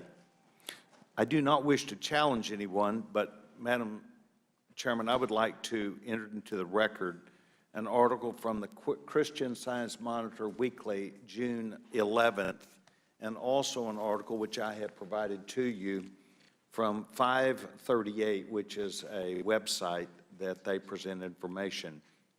For the panel, the 538 article said, "We've known how to prevent a school shooting for more than 20 years. Okay, without objection. Thank you, Madam Chairman. In fact, as I went about looking at this, which I had not previously, I did a good bit of review myself, and I found out that there is the National Center for School Safety. It's at the University of Michigan in the School of Public Health. And they state this before and still, and I quote, The information that we do have access to, these studies seem to be saying that yes, by developing a positive school climate, by educating students on how to say something and speak up or find a trusted adult, is having a positive effect, not just on attitudes, but also self-efficiency, something we need to approach as we talk about behavior. We learned at my meeting that I had in Waco, Texas, that this is not a decision that these shooters, by and large, make that's a snap judgment. They go about this planning effort and plan these school shootings out. They happen to people who have become isolated in school, have been picked on, been made fun of, have been bullied, and these people go off into, by and large, a deep hole where they are not able to effectively balance their lives. This is a public issue problem in our schools of mental health issues. I go to schools probably every 2 weeks, and my observations that I have publicly stated are that I have seen our schools, there are a lot of children, a lot of young adults who are tested in ways where I think they're reaching out for help. I think one of the things that we should go to is looking at these studies that have been out here, and I would hope our schools and our experts that are on these panels today, including you, Chief, and including you, Mayor, would include these studies and go back to the schools and let's identify in our schools where there is something we can make better. This article also says a work in projects and in progress, and it talks about how talking to students every day. When I grew up, we would recite the Pledge of Allegiance to the flag, taking a few minutes. And I know we've heard testimony that everything about America is racist, but I think that in our classrooms, we need to talk about our nations, our rights and our responsibilities, but taking time every day to be nice to each other, leaving notes, knowing each other, and then listening to people who emanate and identifying people who have problems. It is my hope, Madam Chairwoman and our ranking member, that instead of taking to the floor this immediate action, we would really listen to you and other experts. And Madam Chairman, I would like to see if we would call Justin Hines, who is Director of National Center for School Safety, Assistant Professor at the University of Michigan School of Public Health. I believe we need professionals who have studied these things. I say this as an opportunity to each one of you. I want to thank you. We listen to you, and I hope you will hear us back. Thank you very much, and may God bless the people of Uvalde, Texas, who are struggling through this at this time, and our nation. Madam Chairman, I yield back my time. The gentleman yields back. The gentleman from Illinois, Mr. Krishnamurthy, is recognized. Thank you, Madam Chair. Commissioner Gramaglia, thank you for your service to the people of Buffalo. I was born in India, and I immigrated first to Buffalo, New York.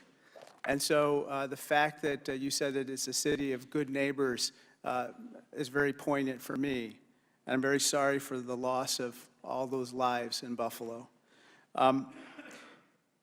The shooter in Uvalde used what's called a Daniel Defense DDM V7 rifle. It's a style of AR-15 rifle. It markets that rifle as, quote, a perfect rifle for everybody. This particular picture comes from their Twitter account on May 16th, 2022. Now, Commissioner, guns are the leading cause of death among young people aged 24 and under. Guns kill far more kids than cigarettes, but we don't let cigarette companies market to children.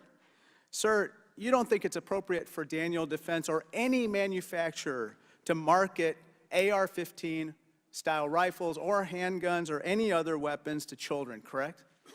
I think that picture behind you is very disturbing, is what it is. And no, I don't believe that that should be the case. And why do you find that picture disturbing? How many children in our country because of a lack of safe storage on weapons, have either accidentally taken their own lives or somebody else in that household or another friend within that house who was there visiting. It's disturbing. Shortly after the Daniel defense rifle was used in the Uvalde shooting, this picture was taken down from their Twitter account, and indeed their Twitter account was made private. I think they had second thoughts about advertising in this manner as well. Ms. Swearer, in 2019, while testifying before the House Judiciary Committee, you went viral in a viral video talking about the lethality of AR-15s. You said, quote, "Your mother struggled to hit a stationary target from 6 yards out under ideal conditions, and then she picked up an AR-15, and I watched my mother put a fist-sized grouping of lead in the center mass of the target 20 yards out. When accuracy and stopping power matter, they are simply better." You said that, correct, Ms. Swearer? Yes, I did.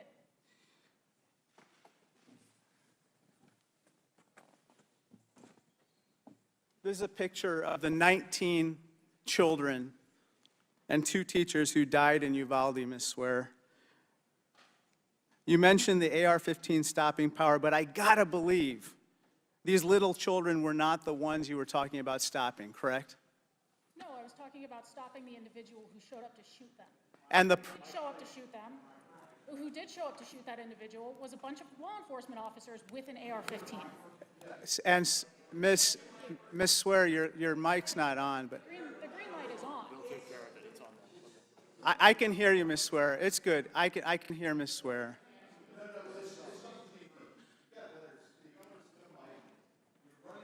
Perhaps you could switch with Mr. Saplina for a minute if his mic is working. Can you please suspend the time? The witness needs to be heard. Restore the time, please. Thank you. Congressman. Can I repeat the question, and then you can say the answer? Yeah, and if we could just stop the clock for a minute, because we lost some time there. Could we change the placards too, Mr. Chairman? Mr. Krishnamurthy, did you want to repeat the question? Yes. Ms. Swearer, when you talked about the stopping power of these AR-15s, it wasn't these children that you were talking about stopping, obviously. No, I was referring to individuals like the one who went into that building and spent 78 minutes shooting them, and I hope, as was the case in Uvalde, that the people who show up to stop shooters like that have the AR-15 precisely for its stopping power, and that is exactly what happened in Uvalde. That is why cops are routinely exempt from these prohibitions. This man to confront legally civilian purchased threats these in a AR-15 civilian rifles, context. correct?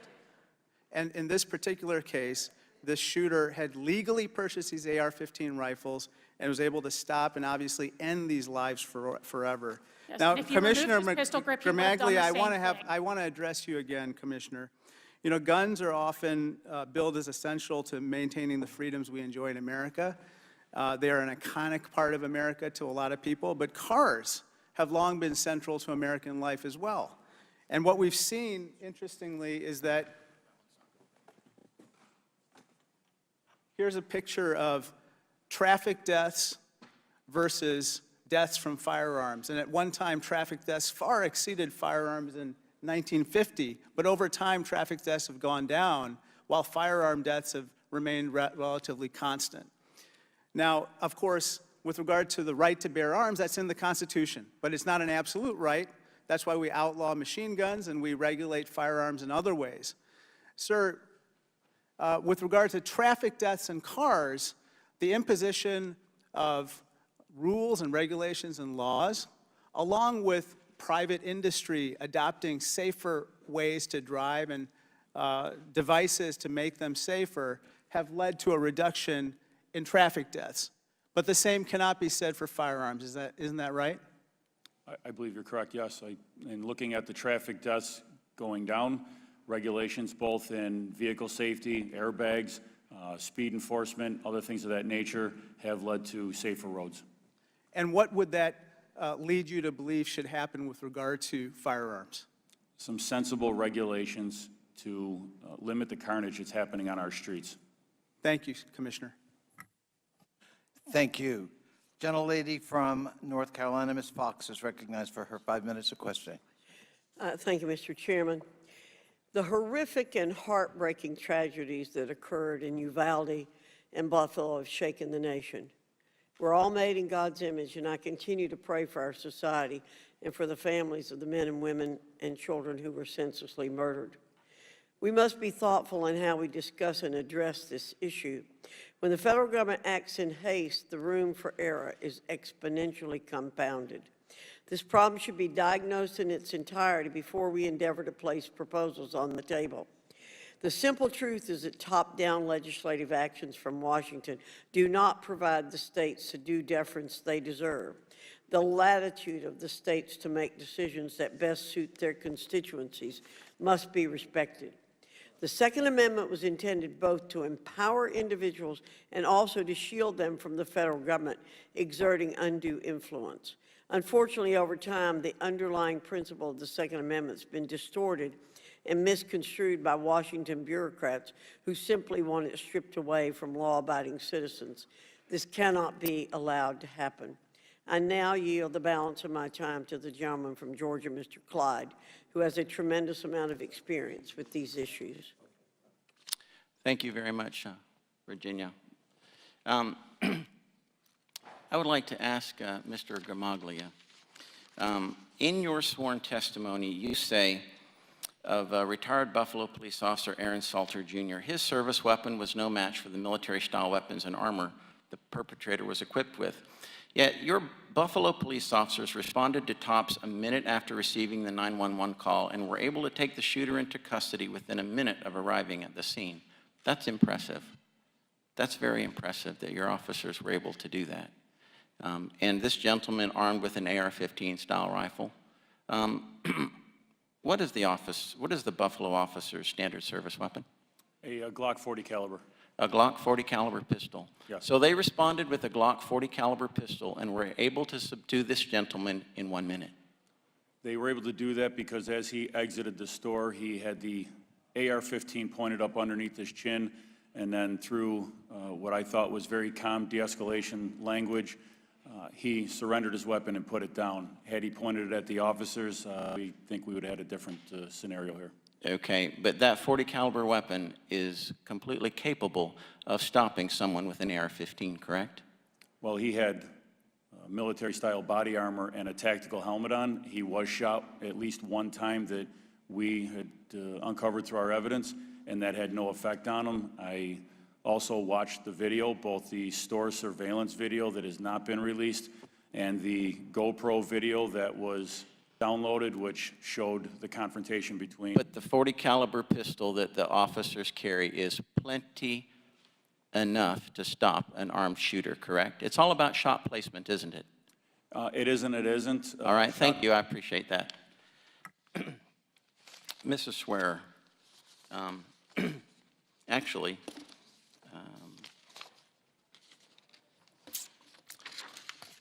have mass shootings or school shootings been carried out with other weapons other than AR-15s? Yes, Congressman, they have. Okay. What other weapons? And what's the primary weapon, if you will? So the primary weapon is actually a plurality are handguns alone. Another sort of larger segment are several variations of firearms, some combination of rifles, handguns, shotguns, and then a smaller percentage are rifles alone. Okay, thank you very much. So handguns are still very, very potent firearms.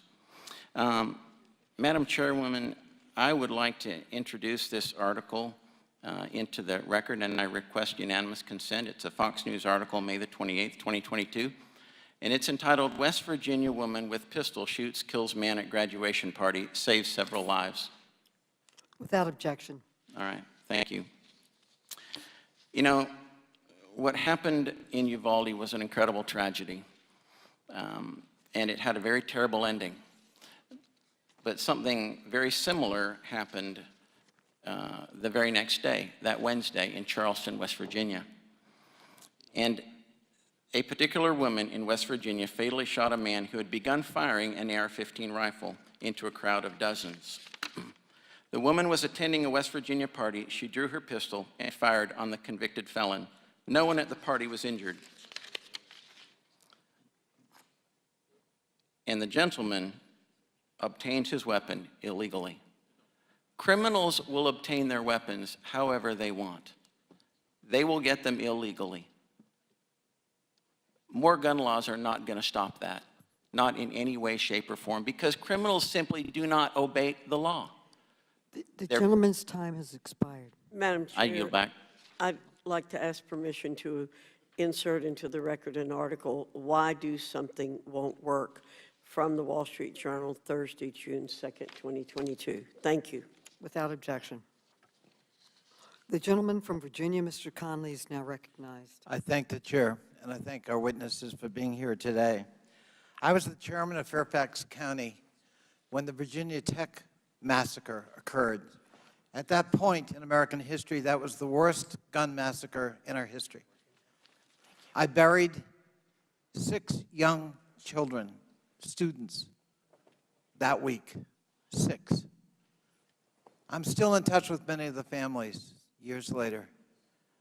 And the emptiness in their hearts and souls cannot be filled. It is a tragedy that lives with them forever. Those children were killed by a mentally ill person who should not have had access to weapons, but did. He wasn't a criminal. He was mentally ill. We hear excuse after excuse that gun laws don't work. The Australian experience would suggest otherwise. After a series of massacres in that country, Australia adopted some strict gun laws. They don't have the massacres weekly we do. It changed behavior because it changed access to weapons and ammunition. We've heard the answer is arm our teachers. That would be the solution. Ms. Pringle, you deal with teachers. Would that be a good solution from your point of view? Absolutely not. We know that the majority of not only our teachers, but our parents do not believe that arming teachers would in any way prevent the carnage that we have seen for over 23 years. I just want you to imagine, I was a middle school teacher. My responsibility was to ensure that every student was nurtured and that they could learn, come to school ready to learn every day. And now the suggestion that I, as a teacher, would be responsible for carrying a weapon and making a split moment decision about whether I was going to shoot someone or not, whether that responsibility would be mine to bear, that is a distraction from what we know we need to do in this country, which is to pass comprehensive gun control laws, something we have never done. In the short time that we did ban assault weapons, we saw that carnage go down, didn't we? Yes, we did. But we've never passed comprehensive gun legislation in this country. Thank you. We need to do it now. Mayor Adams, welcome. Mayor Adams, you're the mayor of, I think, the largest city in the United States. Yes. Would it be a good idea from your point of view as the mayor of that city and your commitment to reducing crime in that city to arm our teachers in all of your schools in New York City? Would that be a solution from your point of view?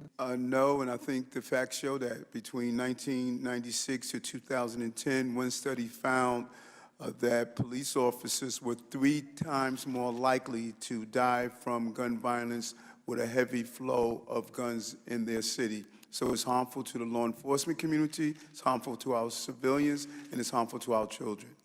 Mr. Gramagilia, Police Commissioner, would arming teachers help your force? Would it have made a difference in your community in Buffalo? I think what we have to be careful on is to not militarize our schools and make students feel like they are in a system where they are surrounded by weapons in an institution where they're supposed to be learning. I certainly agree with that, hardening our targets, making sure our schools are safe buildings, having a strong school resource program where school resource officers are engaging with their students, are building trust within their students. But I think we have to, caution against over-weaponizing our schools. It causes fear in our students, and I think we need to engage our students in these conversations.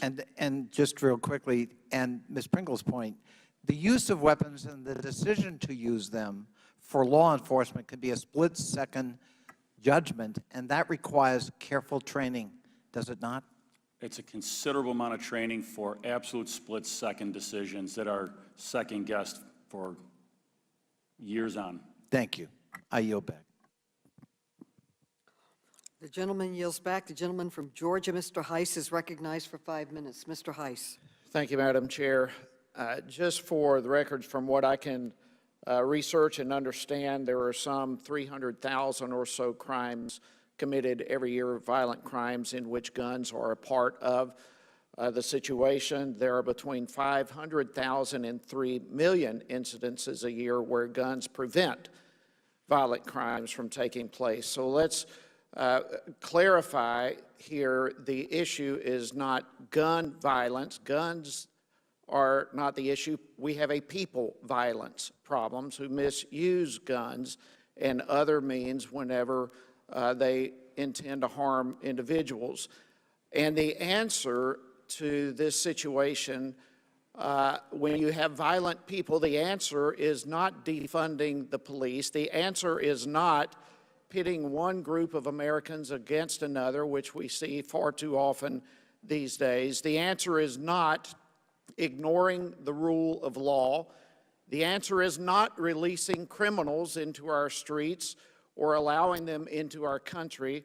The answer is not a lack of consequences for those who commit crimes and being soft on crime for those who commit violent crimes. We have got to look at the problem, which is violent people.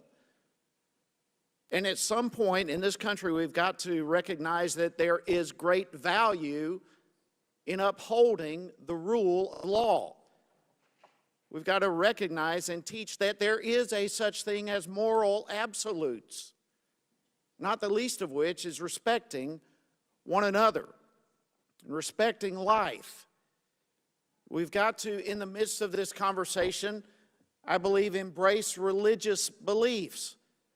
Look, there are risks that come with a free society. We all understand that.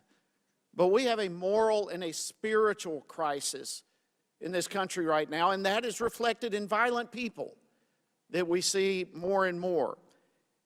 But it is impossible for us to have a system of government, which we have in this country, where we have limited government and maximum freedom, if we do not have a citizenry that is capable of self-governing their own lives with an authentic understanding of right and wrong.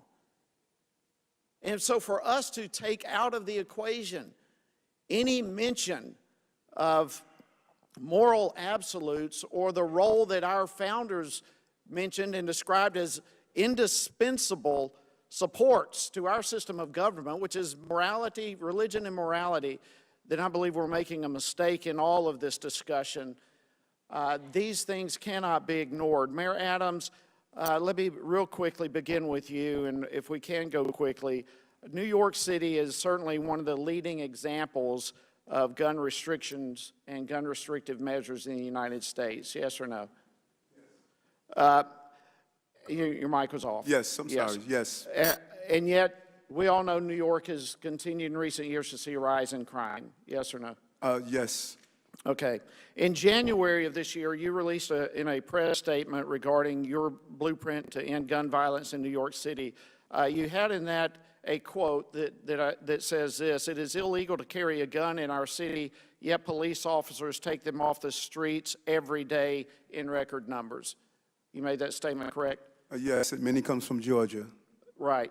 And so here we still have, in a city that has the greatest, among the greatest gun restriction laws in the country, a rise in crime and guns being carried off the streets in record numbers every day, it doesn't appear that the attempts that are produced by the gun restrictions are having any effect of keeping bad people from getting guns, and taking the constitutional rights away from American citizens only helps criminals, is I guess what I'm getting to. Ms. Swearer, let me come to you. If we continue down this path of restricting gun rights from American citizens, making it easier for criminals to have targets, knowing that there will not be guns by legal citizens there to defend themselves, what kind of impact will that have in the long run? First, I want to make sure that, is my mic still not on? Can we put a pause? No, Use your neighbor's mic. Use your neighbor's mic. Maybe that'll work better. My apologies, I was told the issue had been taken care of. Congressman, to answer your question, criminals are rational actors. You look at the studies on this and the way in which criminals operate. Obviously, they don't want to confront someone with a firearm any more than we would want to if we were criminals. They are rational actors. You mentioned the statistics on defensive gun uses. I think that is important to point out. I would also note how much lower that is, considering there are a number of states that essentially do not allow ordinary law-abiding citizens to protect themselves with firearms in public, and or who make it far more difficult for individuals to keep and bear arms even inside their own homes, and so that could be considerably higher under different circumstances. That said, again, I appreciate you pointing that out, but again, criminals are rational actors. To pretend otherwise is borderline silly. So of course— Gentleman's time has expired. Okay. Thank you. Thank you, Madam Chair. The gentleman from Maryland, Mr. Raskin, is now recognized. Thank you, Madam Chair. Buffalo, Uvalde, Sandy Hook, Tree of Life, Mother Emanuel Church, El Paso, Walmart, Pulse Nightclub, Las Vegas, Columbine. The bloodbath continues. In the history of our species, a number of civilizations have practiced or allowed human sacrifice, including the sacrifice of children. The Carthaginians, the Mesopotamians, the Incas, the Aztecs. Will we be recorded as such a society that accepts the sacrifice of innocence? Gun violence is the #1 cause of death of children in the United States of America today, which makes us globally unique. We have rates of gun violence and gun death 20 times higher than other industrialized nations like France, the United Kingdom, Israel, Norway, Sweden, Japan. No other nation comes close to what we see here, even though we have comparable levels of mental health problems and mental illness. Will we continue to accept the slaughter of innocents, including innocent children, as acceptable collateral damage for loyalty to a completely bogus and distorted misreading of the Second Amendment and what the Supreme Court has said about it? Justice Scalia in the Heller decision was emphatic that reasonable gun safety regulation is perfectly consistent with the Second Amendment right. Justice Scalia said he specifically rejected the view advanced by a number of our colleagues today, saying that the right of gun ownership is not unlimited. No, Justice Scalia stated the Second Amendment right is, quote, not a right to keep and carry any weapon whatsoever, in any manner whatsoever, and for whatever purpose. He enumerated a partial list of reasonable regulations, including a ban on carrying concealed weapons, the possession of firearms by felons, the mentally ill, and other dangerous people, laws forbidding the carrying of firearms into schools, in government buildings, and other public places, laws imposing the conditions and qualifications on the sale of firearms, such as background checks. All of these things, he has said, are perfectly consistent with the Second Amendment right. It's not different from other rights we have, like the First Amendment, where you have an absolute right to speak, but you don't have a right to set up a demonstration with loudspeaker system in front of the White House at 2 o'clock in the morning and keep the president's family up. We accept reasonable time, place, manner regulations with respect to all rights. Now, our colleagues invite us to believe the Second Amendment is some kind of policy straitjacket, but they won't read or quote the decision by Justice Scalia himself, who wrote the most elaborate defense and explication of the majority's view of the Second Amendment in D.C. versus Heller in 2008. Mr. Suplina, in 2005, Congress gave the gun industry unprecedented and unique immunity from civil lawsuits for crimes committed with their products. No other industry's got anything like that. Could you explain what that immunity protection means for the gun industry and how it has blocked common sense laws to end gun violence in our country? Yes, Congressman, thank you. The law PLACA, which you cite, has given near blanket immunity to the gun industry, and the result has really had a profound impact on what we know about the gun industry's role in gun violence, as well as any accountability for the industry. So acts that would have led to either litigation that would have exposed truths like happened with the tobacco industry, or accountability like happened in the automobile industry, safety practices that would have improved at these manufacturers because there was a risk of doing nothing, just simply does not exist with the gun industry. Well, what reckless marketing and sales practices has the gun industry engaged in because of this blanket of immunity that has been bestowed upon them? Well, you know, there are several, and the marketing is getting increasingly reckless, increasingly desperate as the field gets more crowded, but also in terms of distribution practices. I've heard several times today about how easy it is for criminals to get guns, as if that's some act of magic, but these guns are all starting with gun manufacturers and gun sellers. We know that certain gun manufacturers are fueling gun shops that are selling disproportionately into illegal markets. And the gun industry is protected by PLACA because they say, oh, we're following the law. Well, the numbers speak for themselves.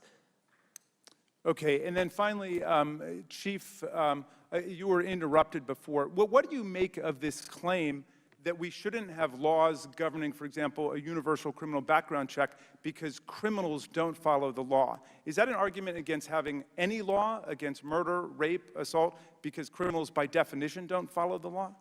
The gentleman's time has expired, but the gentleman may answer. So the universal background checks is a simple process that's going to have those that want to legally obtain their guns with their constitutional rights to obtain those guns. Criminals absolutely are not going to follow that. Well, the more guns that we keep flooding in without background checks, without proper adherence to get those guns through straw purchases and other manners, that's how we're flooding the market so that criminals can obtain those guns. And Justice Scalia emphasized that there could be regulations on gentleman's time has commercial sales. expired. Thank you. I yield. The gentleman from Texas, Mr. Fallon, is now recognized. Thank you, Madam Chair. You know, we hold hearings on all sorts of topics for all sorts of reasons. Sometimes for political reasons, or even worse, sometimes for political theater aimed at attaining political currency which will then be spent on winning an upcoming election. Other times, hearings are held to actually solve a problem. We're here today because of the tragedies in Buffalo and the horrific loss of life in my home state of Texas and Uvalde, which is a beautiful American community ripped apart by a troubled and evil coward. Now, when lives are lost and innocence is stolen, particularly when children are the victims, it's natural to want to assess and focus blame. Who did this and how did this happen? And I'm no different than any American. I'm heartbroken and I'm furious. Those innocent children are gone, and the indescribable suffering of the families is beyond words. We have a president that says continually that he must do something. We must do something. Many Democrats are arguing that. We must do something. No, we need to do something effective that will keep our children safer. As I mentioned, when a senseless tragedy like this happens, blame's thrown around. Some people want to blame guns. Some people want to blame gun manufacturers. Some people want to blame, believe it or not, the Constitution. Some people want to blame an entire political party. And all this couldn't be more misplaced. The shooter is the only one to blame. So when the president and many Democrats are claiming that guns are the problem and a readily available supply is the culprit, Well, the more guns in America, the argument goes, the more dangerous America becomes. But the actual facts belie this thinking. In 1969, so about 50 years ago, there were 180 million firearms in this country. Today, it's about double. In 2019, it was about 365 million. Yet the murder rate back then was 9.6 per 100,000. The murder rate now is 5, or in 2019 anyway, it was 5 per 100,000. So twice the number of guns, and yet murder rate was cut in half. The truth is that guns have always been readily available in this country. But mass shootings, and in particular mass shootings of schools, were non-existent, or at least extremely rare, until they became a grisly recent phenomenon. So what's changed in the last 50 years? There's been a noticeable breakdown of the family, there's been an erosion of faith, and there's been a seismic drop in social interactions, in large measure, due to the overuse of these dang smartphones and the proliferation of social media, which is probably better described as anti-social media. Senseless mass shootings are not committed by well-adjusted, successful, socially polished people. They're committed by disturbed, unstable loners with mental disease. At the end of the year, so we started. Madam Chair, Madam Chair, can I get my time back? Yes. Thank you. Rule out what we don't want. Thank you. Senseless mass shootings are committed by unstable, disturbed loners with mental disease. Refusing to address better mental health services, especially for young people, is to do a disservice at best, and it's a dereliction at duty at worst.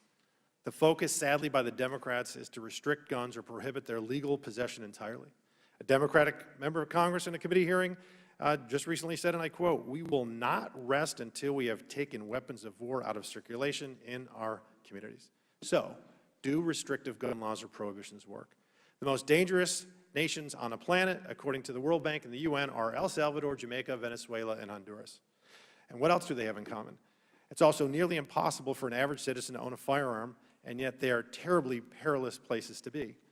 Believe it or not, some Democratic-controlled cities in our country with restrictive gun laws are even more dangerous than the aforementioned countries. St. Louis has a higher murder rate than El Salvador. Baltimore does as well, and Detroit is a more lethal and dangerous place to go and visit or live than Venezuela. So does passing prohibitions, I mean, it just simply doesn't work. Doing something doesn't work. Doing something effective is the path that we should and must take.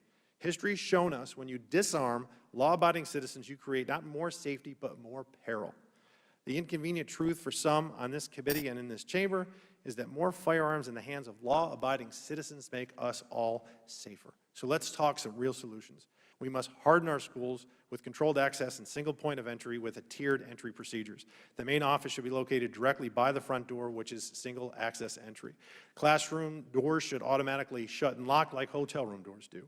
Let's support and foster a robust school marshal program where qualified and volunteer teachers and staff go through proper training to be armed on campus. Let's increase the number of SROs in our schools. Let's leverage technology by putting cameras in schools, much like Frisco, Texas did 15 years ago when I was on a city council.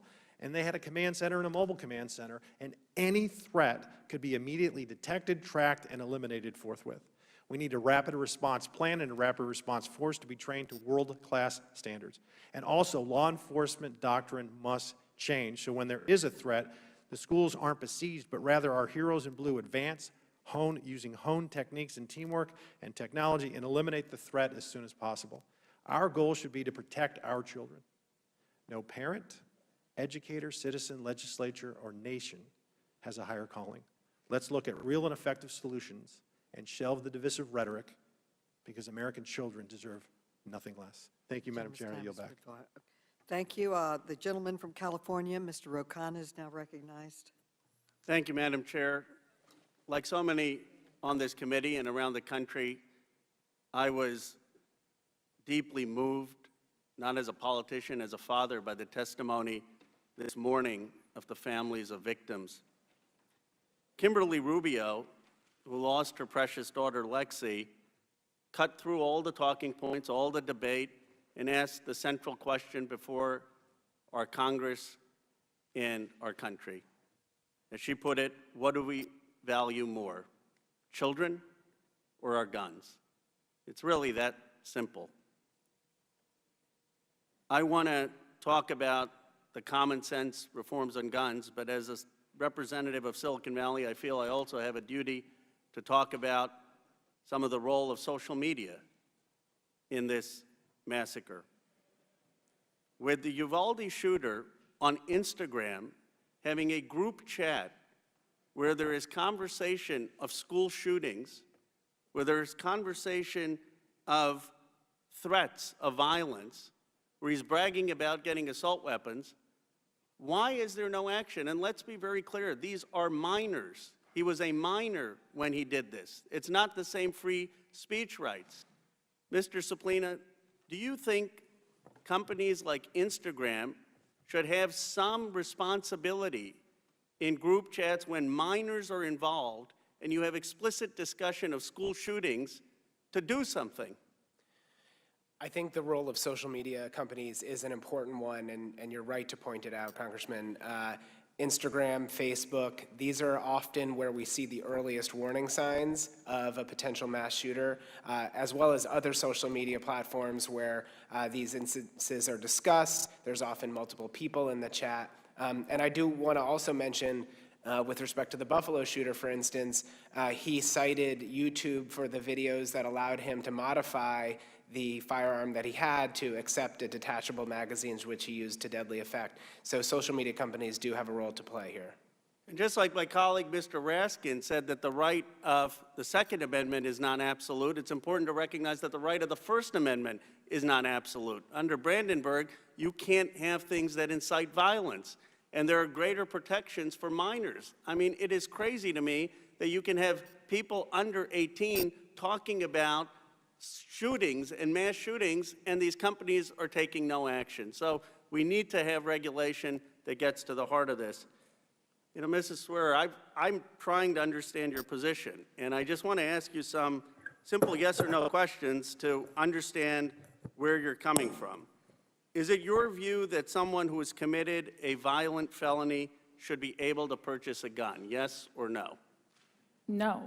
Is it your view that someone who's a serial rapist should be able to purchase a gun, yes or no?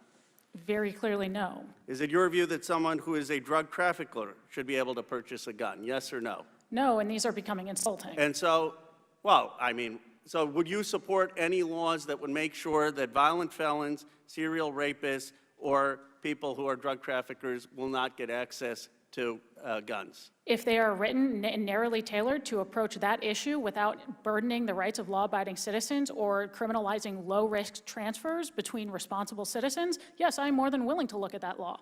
That is exactly what the background checks. I mean, because right now what you have a case is that the background checks do not cover a lot of the sales to violent felons, to serial rapists. And I just want to be clear, when the Republican Party, their position right now by opposing H.R. 8 is they are for violent felons, serial rapists still being able to purchase these guns. No, they're not. Yes, they are. No, they're not. They're against low-risk transfers being criminalized. Please, I'm reclaiming my time.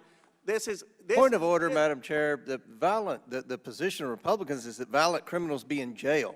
Well, no, the position is... Madam Chair, the gentleman has not stated a valid point of order. The position, H.R. 8, all H.R. 8 at its core said is that violent felons are still getting these guns. Serial rapists are still getting these guns. And the law and order party that has demagogued the issue of law enforcement and policing, that party is saying, we're okay with violent felons still getting these guns. We're okay with serial rapists still getting these guns. And all the Congress on the Democratic side is trying to do is to close those loopholes. I respectfully refer you to my testimony on this very bill before the Senate Judiciary Committee last year, where I explained how that is a grotesque mischaracterization of our opposition to that bill. I am saying that there is not... The gentleman's time has expired. Well, she kept interrupting me. Okay, all right. But then, the gentleman from Pennsylvania, Mr. Keller, is now recognized. I would first like to take a moment to thank all our panelists, this panel and the previous panel, for your testimony. We've seen some horrific acts in the Commonwealth of Pennsylvania. We saw a devastating shooting in Philadelphia on Saturday, and I continue, and we all should offer prayer for the families across the Commonwealth of Pennsylvania and across our nation that have been affected by these acts committed by violent criminals skyrocketing crime in our cities. That's what we need to focus on. New York City saw a 16.2% increase in violent criminals shooting others in March of 2022. That's up from a year before. San Francisco saw a 31% rise in homicides. In Chicago, violent criminals were responsible for shooting 47 people on Memorial Day weekend alone. There's a trend here. Crime is rising in cities that have the most restrictive laws on firearms and have the least severe criminal enforcement penalties on the books. And in fact, cities that don't enforce the laws that are on the books. The district attorney in San Francisco has dismissed over 40% of felony convictions since 2020. And in Philadelphia, homicides have increased 58% during District Attorney Larry Krasner's tenure. However, only 21% of crimes when violent criminals shot another person since 2015 have led to criminal charges, and less than 1/10 of those incidents resulted in convictions. Philadelphia police are making record amounts of arrests for crimes committed by violent people with guns. Yet Krasner's office has dismissed or withdrawn more violent cases every year he has been in office. The bottom line is when you fail to enforce the law and hold criminals accountable, you get criminal behavior. So, Ms. Swearer, how does failure to prosecute past or current crime affect crime rates in the future? Well, it certainly emboldens criminals and reasonably allows them to believe that there's a very little chance that they will be punished or in any way held accountable for their crimes. Many of the proposals we're discussing today are widely implemented across the municipalities where crime spikes are happening. Would limiting law-abiding citizens' right to own a firearm curb these disturbing trends? No, it would not. And I would also point out the reality of most gun violence is not that it's being perpetrated by people who lawfully purchase and possess their firearms. It is largely perpetrated by individuals with long histories of violence who obtain their firearms already through illegal and illegitimate channels that are not addressed by universal background checks because they are already circumventing the law regarding those background checks. It's a very low reward endeavor, even if it's like 100% enforceable. Okay. What measures should be taken to ensure victims and their families are not legally ignored in favor of defendants? I would, again, refer to some of my previous testimonies, and I know our time is short, previous testimony that I've given before the Senate Judiciary Committee on gun violence in Chicago. I think a lot of that is still applicable to your question. From a federal perspective, as I said, I continue to enforce federal laws and hold criminals accountable at a federal level when possible, and encourage state and local counterparts, some of whom have done a horrific job of this, to do the same. So I just have a question. There's a called the NICS system, and when you purchase a firearm, as I don't know how many people in this room have ever gone through a background check, but it does ask questions. I know it was brought up earlier about criminals being able to purchase guns. Is it not already illegal for rapists and murderers and people who have done domestic violence and convicted of these things? Isn't it already illegal for them to purchase firearms? To purchase and to possess, assuming they are felons and have not had their rights restored to them under existing state or federal processes, though there is no process under federal law, so it would just be under the state. Okay, but the point is already, we're not saying that criminals should have laws. We're saying criminals should be put in jail, and law-abiding citizens should be allowed to lawfully possess firearms. That is certainly what I'm saying, and that is my understanding of what every member who has opposed H.R. 8 is saying as well. Thank you, and I yield back. Gentleman yields back. The gentleman from Maryland, Mr. Mfume, is recognized for 5 minutes. Thank you very much, Madam Chair. There's an old saying that your pain is where your passion is. And so let me just go back to where we started almost 3 hours ago at the beginning of this hearing and talk for a second about the pain that I felt, as I hope many of you did, listening firsthand to the accounts of witnesses and victims from Uvalde and from Buffalo. Listening to them, I am still stunned and heartbroken. The gun carnage that continues in schools, in supermarkets, in movie theaters, in churches, on the streets of my Baltimore and the streets of cities all over this country is a cross, ladies and gentlemen, that we all bear, whether we want to or not. The gun laws that we hope will be passed today, I hope, are seen as a beginning, not the end, only as a beginning. Otherwise, I really believe that we are doomed in our fight against murderers and their guns and the evil and the pain that they spread. I want to acknowledge and thank the gentleman from Louisiana, Mr. Higgins, the commissioner from Buffalo, and the mayor of New York, all of whom served in law enforcement and saw firsthand how difficult it is to deal with the violence perpetrated by guns, and particularly assault weapons. And I want to associate my remarks with those of Mayor Adams when he said, let the ATF do its job in rounding up so many illegal guns that are on our streets and to finally confirm a nominee. Madam Speaker, Madam Chair, you'll remember 1994. We were members of this body. We worked for a whole year to put together and pass an assault weapons ban. And the only reason it wasn't permanent was because we weren't able to get enough people, members, on the other side of the aisle, unfortunately, to go along with that. And so the compromise was a 10-year ban on assault weapons, which expired in 2004. I'm just shocked that 18 years has gone by and this body has not moved to reestablish that. In 1999, as a president of the NAACP, I filed suit against the gun industry. It took us 3 years to get to court because the NRA did everything they could to keep it from not happening.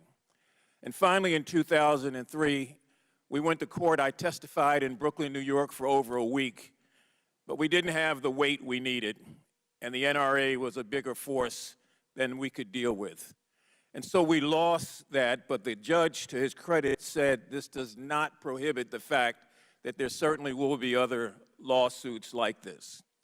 The NRA heard those words and took them to heart and spent the next 18 months putting in place an absolute immunity on the gun industry, and unfortunately was able to get this Congress to pass it and sign into law. It is just unbelievable that we will get absolute immunity to any industry in this country, particularly when there's harm and personal injury. So I think more than anything else, I was stunned a little while ago in hearing the gentleman, my colleague on the other side of the aisle, saying that he had sought out advice from a military commander about how to protect schools and that the advice was harden the target. And Ms. Swear, when you were asked to comment on that, you said absolutely harden the target. Well, that's fine. Except, how do you harden a supermarket? How do you harden a church? How do you find a way to go out and harden movie theaters? If the only answer is hardening the target, we've already capitulated. And I'm telling you, I'm so glad that so many people are focused on this hearing around the country so they can see firsthand what is going on here. We have a problem that is not going to go away. Every year it gets worse. And so until we're prepared to do what we were sworn constitutionally to do, to protect this country from enemies, foreign and domestic, we would have failed. Madam Chair, I yield back. The gentleman yields back. The gentleman from Louisiana, Mr. Higgins, is now recognized. Mr. Higgins. Thank you, Madam Chair. Commissioner Gramaglia, looking at your presented statement, sir. say you support confiscating guns from individuals determined to be a threat to themselves or others. Determined to be. So by this legislation my colleagues are putting forth, my understanding of the letter of that law, which I 1,000% oppose, as would our founding fathers, the letter of that law says an anonymous tip from a citizen. So if this was law, Commissioner, would you confiscate, would you go to your neighbor's home and confiscate his legally owned weapons, a man that was not under criminal investigation nor under arrest? Would you do it? The red flag laws would, That's a yes or no, brother. I got 5 minutes to make an hour-and-a-half statement here. it's more than a yes or no answer. It We'll would move be up on to then. It would, If you cannot say yes, you would confiscate weapons from an American citizen that was subject to this law that my colleagues intend to push through this Congress, then you said in your statement that you would confiscate those weapons if an American was determined to be, your quote, a threat to themselves or others. According to that law, determined to be is defined by an anonymous tip that an American citizen, a threat to themselves or others. You're a police commissioner, a thin blue line brother, sworn to uphold the Constitution, and you're saying you'd seize those weapons. I see that as a problem. I'm going to bring us back in time to World War II.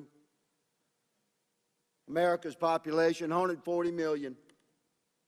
15 million American men came home from World War II with deep scars and significant skills. They bore the invisible wounds of war. And there was weapons everywhere. We'll talk about mental challenge.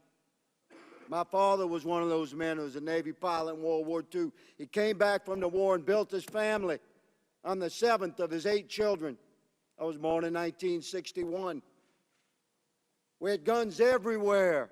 There was virtually no regulation. Any child in the 50s could buy a weapon from any seller if Daddy sent them with the money. We didn't have mass shootings. It wasn't until 1968 in America that serial numbers were even required on weapons sold in this country. You order weapons through the Sears catalog by the mail. In the 70s, I attended a high school, large rural school. Virtually every vehicle in the parking lot was a pickup truck, and almost every one had a rifle or a shotgun on the back glass and a pistol under the seat.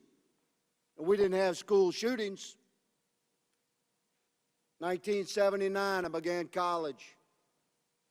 One of the jobs I had to work my way through college was as a carpenter. We restored historical buildings. We had to determine in the process of that work what was the original cuts of these homes, residential homes built 75, 85, 100 years ago. You could tell by the saw cut if it was a mechanical cut, an electric cut, or a hand cut. By such observations, we knew exactly how that house was originally built. And to my amazement as a young man, beginning college in Louisiana, working, to my amazement, you know what I discovered, Madam Chair? You know what these houses did not have that were built 100 years ago in cities in America? You know what they did not have, Commissioner? Locks. Locks. Now I ask you all, what happened to that country, man? A country where homes were built in cities with no locks. A country where guns were everywhere and virtually not regulated at all. Where millions of Americans, 14 million Americans came back. It's 11% of the population at the time after World War II with incredible skills of war and weapons of war, as you called them, everywhere. But we didn't have mass shootings. And here we sit today where an entire once proud Democratic Party is presenting unbelievably unconstitutional laws to press upon our nation, and we have a police commissioner that says he would go home to home and confiscate legally owned weapons. if he got a tip. Madam Chair, I yield my speech, but I will not yield my opposition to these unconstitutional laws. The gentleman's time has expired. The gentlelady from New York, Ms. Ocasio-Cortez, is recognized. Thank you, Madam Chairwoman, and thank you to all of our witnesses here today. I apologize if I go quickly. We've just got 5 minutes and a lot of work to do. Let's talk facts here. There was a lot of discussion about New York City. There is no discussion about gun violence in New York City without discussing the iron pipeline that is Florida, Georgia, South Carolina, North Carolina, Virginia, Pennsylvania, and honorary mention to Ohio, where 70% of likely illegal trafficked guns found in New York City come from. There's no discussion about gun violence in Chicago without talking about Indiana. Because the violence and the mothers that we have to comfort are losing children due to the guns and the carnage and the lawlessness unleashed by those states. I move on. Every week in recent memory, we have had at least one mass shooting. Ms. Pringle, you are the president of the National Education Association. You represent teachers. Between 2009 and 2018, how many school shootings did the United States have? 288. 288. Now let's look globally. Our G7 partners, Canada, France, Germany, Italy, Japan, and the United Kingdom, combined, how many school shootings did those countries have? 5. 50 5. times more. In almost 10 years. 288 versus 5. This is not normal. Not only is it not normal, it is internationally embarrassing and delegitimizing to the United States. Because for all the billions and trillions that this body authorizes in the name of national security, we can't even keep our kids safe from their schools being turned into a war zone. Now let's talk about why. Let's talk about one thing more important to lobbyists and the gun industry than children, than houses of faith, than human beings. Let's talk about profit. Mr. Suplina, in 2020, 22.8 million guns were sold, reflecting a 64% increase from 2019, correct? Correct. In 1 year. And across the board, gun manufacturers and ammunition companies began to see record profits. Is that right? That's correct. Now let's put that into context.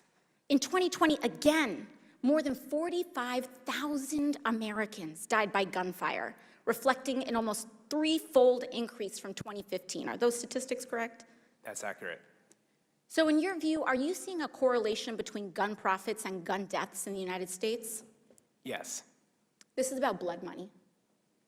Between 2019 and 2021, 2 years, leading gun manufacturers Sturm and Ruger saw gross profits double to almost $280 million.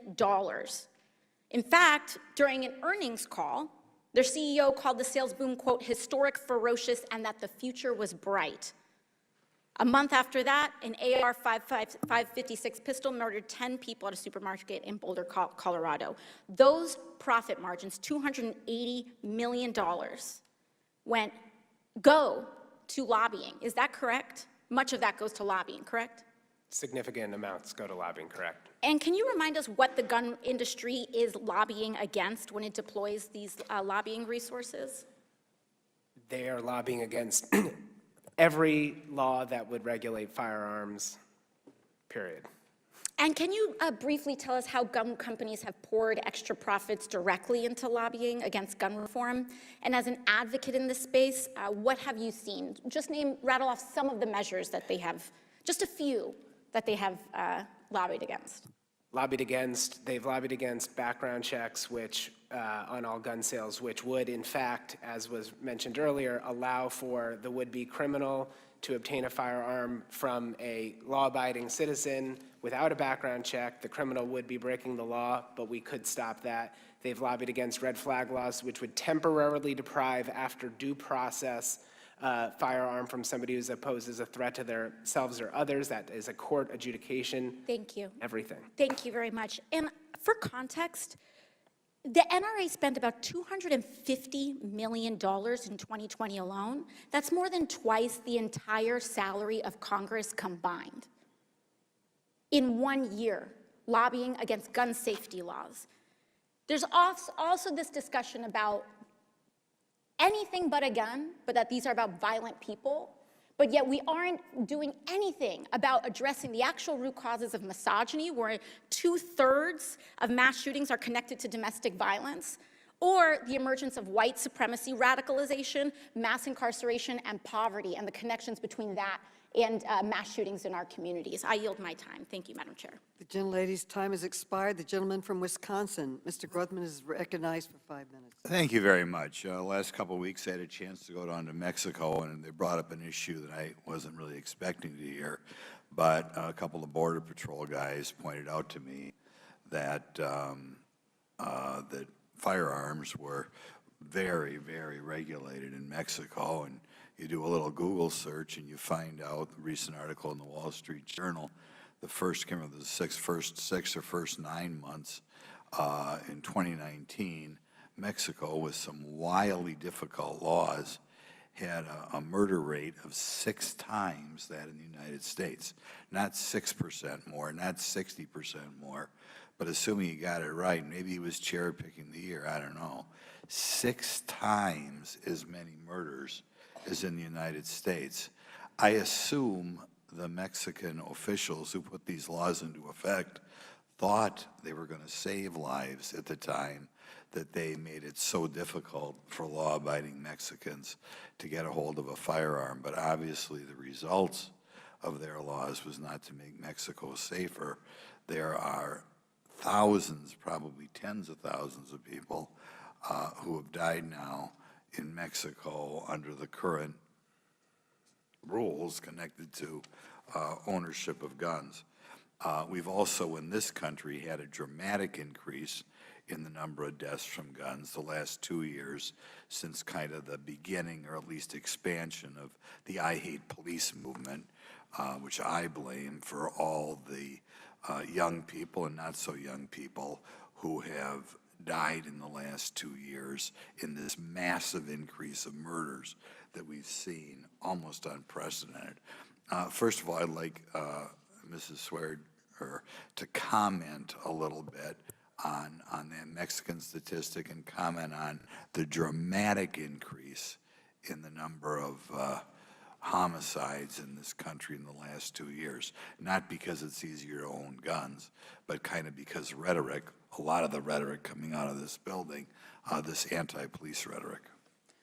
Congressman, I will respectfully refrain from commenting on the statistics you pointed out from Mexico. I'm not overly familiar with any of the underlying causes. I will, to the greater point, say Mexico is, to my awareness, one of the only other countries in the world with a right to, quote, keep and bear arms, which is sort of a misnomer in that country, as you point out. So it's fundamentally different understanding of what that means than clearly in our country. As to, I'm sorry, please remind me of the second aspect. Well, the massive increase in murders in this country in the last 2 years.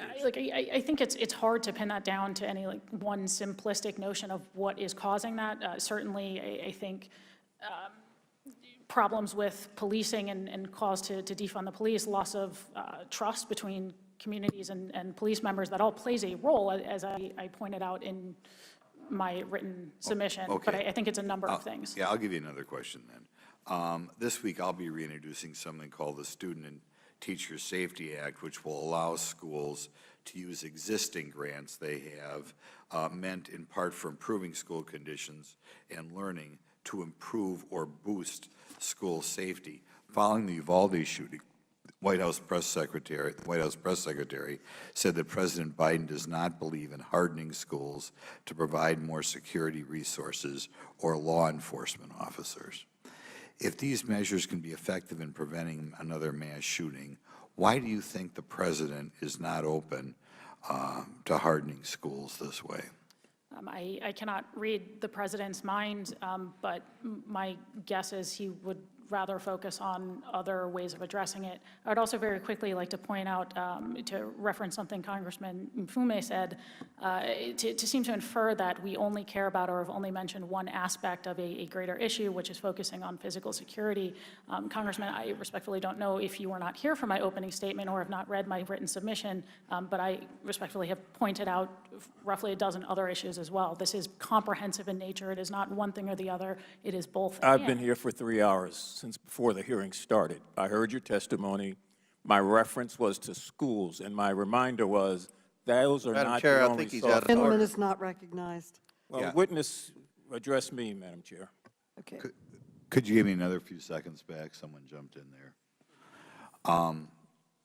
Well, could you give us, if President Biden is going to stand between us and trying to improve the physical security in school districts, can you give us other ideas that we can use to prevent these tragedies? Sure. As I mentioned in both my written and oral testimony, I think we can focus very clearly on building up the nation's mental health infrastructure, both specifically in schools and generally across the board. We are talking about 2/3 of gun deaths every year that are suicides, which is clearly plays into an aspect of mental health, which is problematic. We are talking about with mass shootings, individuals who clearly show signs of being a danger to themselves or others, but who are otherwise, not felons yet, and oftentimes cannot be involuntarily civilly committed. So looking at, targeted interventions with adequate means of due process, and also just behavioral risk assessment. We've talked about Instagram and threats on Instagram. What's concerning to me is that so many people saw so many signs, especially in Uvalde, and it appears that nobody reported them or knew to report them or knew how to report them or didn't think anything would be done about it. And The that is gentleman's time has expired. Yeah. Okay, the gentlelady from California, Ms. Porter, is now recognized. Ms. Swear, in 2019, you testified on Representative Cicilline's bill, the assault weapons ban, before Congress. At the 2019 hearing, Representative Jim Jordan asked you if law-abiding people will be less safe to protect themselves if that bill was passed. Do you remember your response? I have a general idea of what I would have said under that circumstance, but no, I don't remember my specific words.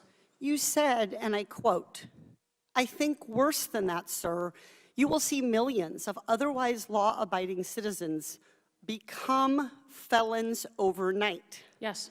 For nothing more than having scary-looking features on firearms. I was quite surprised by your answer. You read the bill before you came to Congress to testify against it, yes? If we are referring to the ban on assault weapons? Correct. Yes. So you knew that the bill would allow any gun owner to maintain possession of any semi-automatic assault weapon that was lawfully possessed before the bill became law. No, so that is the case under that bill. The problem is, Reclaiming anytime my that is time. transferred to anybody Reclaiming else, my time, that now Madam becomes Chair, an would issue. you please instruct the witness that the time belongs to me? If you don't want to hear an answer to my question, I'm not sure Gen- what's being asked. The gentlelady has reclaimed her time. So you knew that the bill, you said yes in response to my question, that you knew the bill would allow the gun owner to maintain possession of any semi-automatic assault weapon that was lawfully possessed before the bill becomes law. Ms. Swearer, I respect that we have different opinions on Representative Cicilline's assault weapons law, but we cannot have different facts. We have a duty to debate the merits of proposal. You falsely testified under oath. Would you that like that the bill, explanation of no, why I will I said not. I that? have not yielded, Ms. Swearer. Suspend. Madam Chair, if she's going to ask questions, shouldn't she let the witness have time to The answer? gentleman is not recognized. You falsely testified under Madam oath. Chair, point of order, point of order.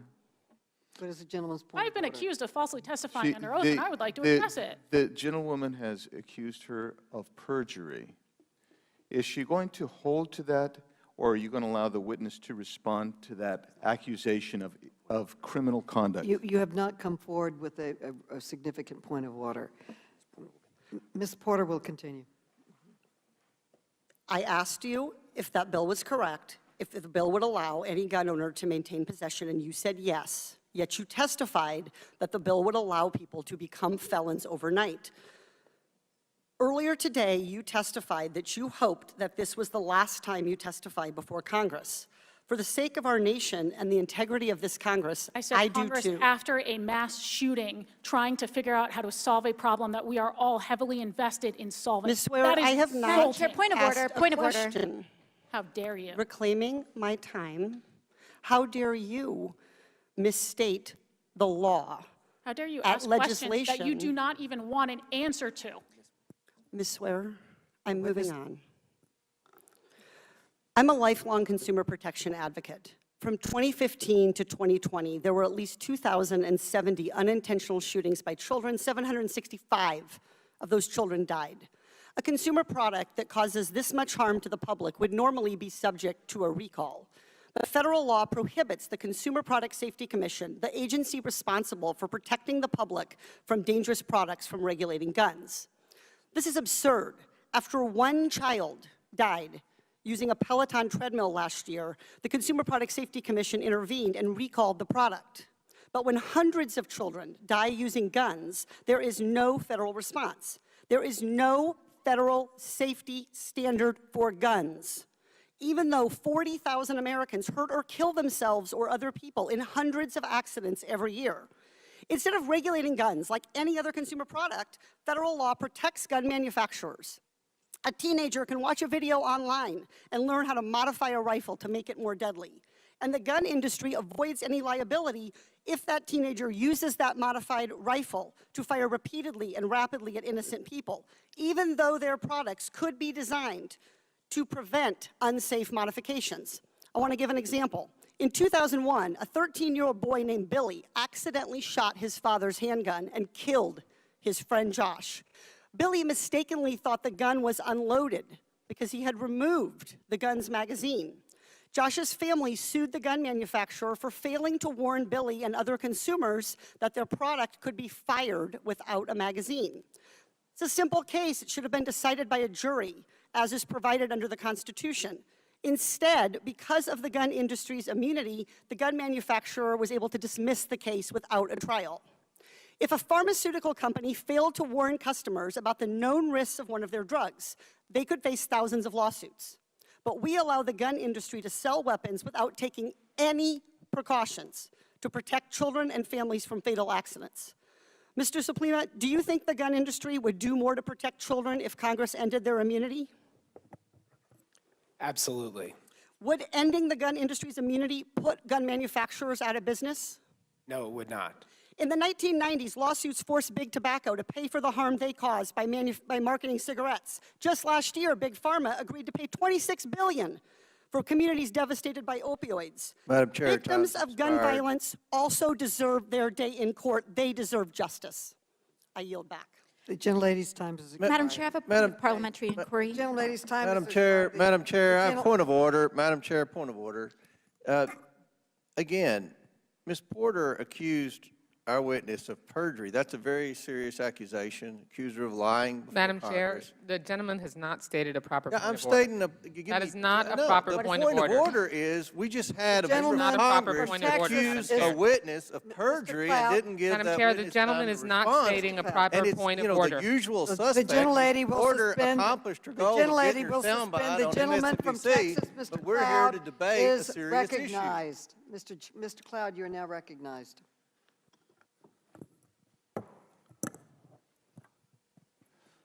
Thank you all for being here. Thank you, Madam Chair. And obviously, this is a tragedy that's heartbreaking for all of us. And naturally, coming out of this, as we look for solutions, emotions are naturally high because we're all grieved by the fact that we see this in our nation. There's going to be 1,000 reasons why we're asking. The investigations are ongoing, obviously. Some answers, of course, will never, even the conclusions we could come up with will, of course, never answer the cry of a parent who's lost a child. And I think any of us who have children can understand that. Our hearts just break for what we've seen. As we move forward, we have to continue to figure out how we propose solutions that actually create solutions. Very often in this Congress, we do things out of a best of intent and have the worst of results. And a lot of data, there's a lot of data that points to the fact that gun control leads not to more safer communities, but to more dangerous communities. For example, one of the proposals out there right now is to raise the age of being able to own a rifle. And in our federalist society, we have many states, and so we're able to kind of test these things out. And as far as I know, the only peer-reviewed article, study that's been done on that, it was in the Journal of Law and Economics, talked about it and looked at it and said, if anything, there was a 6% increase from states who began to implement age requirements or raised age requirements. So we have to tread passionately but very carefully as we continue to address this from a policy perspective. I'd like to bring up a topic that I think needs to be added to this conversation, and Representative Heiss and Higgins touched on this quite a bit, because a lot of times here in Congress, politicians like to get away with measuring our personal compassion. Usually it's on a spending bill, so we'll measure our personal compassion by how much money of other people's money we spend. And generally it's the more money we spend, the more compassion we have, in a sense. I've always found that absurd. In the same way as we do this, it would be wrong for us, just out of the sake of doing something, to measure our personal compassion by how much of other people's constitutional rights we take from them and give to the federal government. And it's important to point out in history that anytime a federal government takes authority, it's always for altruistic reasons. The danger comes when the next person in charge is, or what happens after that. And many times that power is taken under good intentions and then used nefariously much later. So we have to be very careful about that. We have to keep history and context in mind in all of this. And the other thing I would say is that we should not think that any of this is monocausal. There's not one thing that caused this. There's a lot of things. But one thing I'd like to throw into the mix of this, because if there's a common denominator as we look across these, it's not age so much, it's not the firearm used or the type or even how it was required, as much as it is we see when we look at crime in our communities, when we look at the societal decline. We are in decline as a nation when it comes to the moral and societal decline in our nation. There's no doubt about it. And one of the biggest factors that is a common denominator across much of this is simply broken homes, fatherlessness.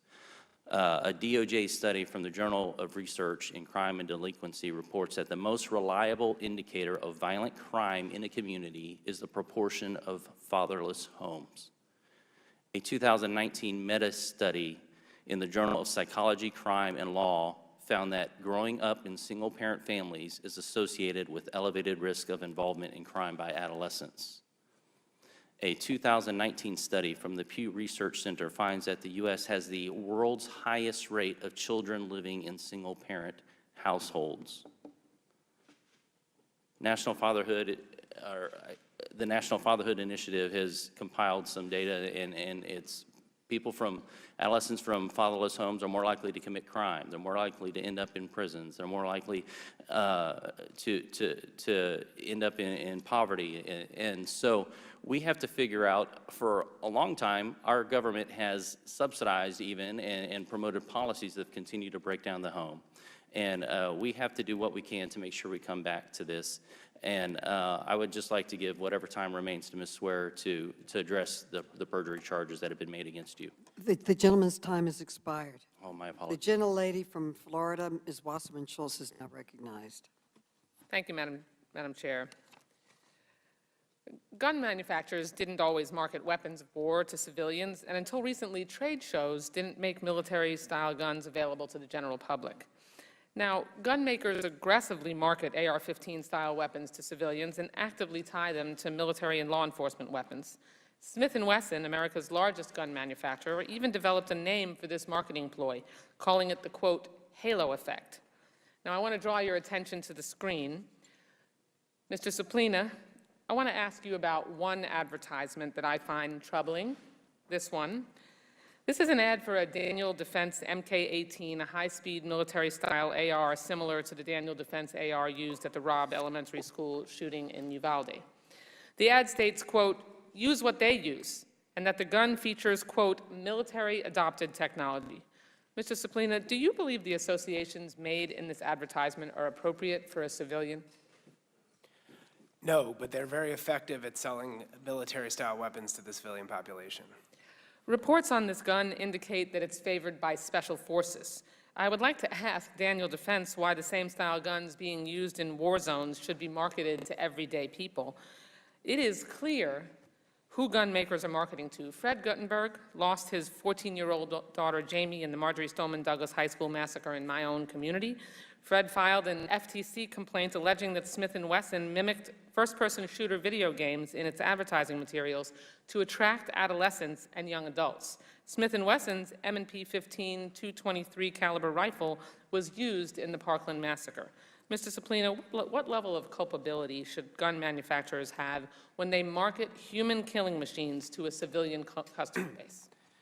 Again, this is now, unfortunately, increasingly the norm among gun manufacturers to market using, video game style ads. Daniel Defense itself referenced popular video games in its advertising, in its advertisements, and they should be held accountable for this.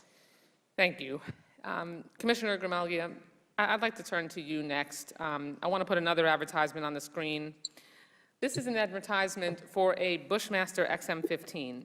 Is that the same gun that was used in the mass shooting at the Top supermarket on May 14th? Yes, it was. This advertisement shows a soldier with a Bushmaster, and it states, quote, versatility on the range or during patrol.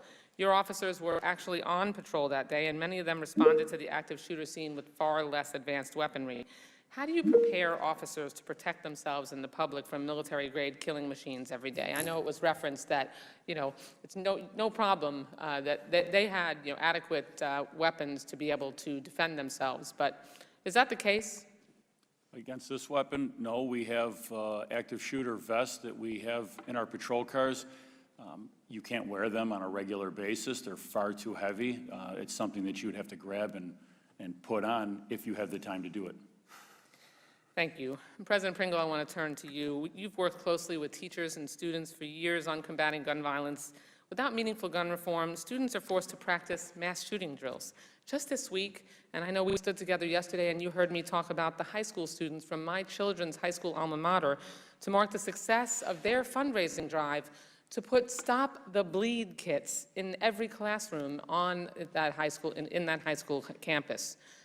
I mean, those are kits that are meant to triage a bleeding wound. Students now prep for the time that they have in school in the event that they are facing an active shooter and that they may bleed to death from gunshot wounds. What kind of traumatic effect does normalizing gun violence through these reactive measures have on students?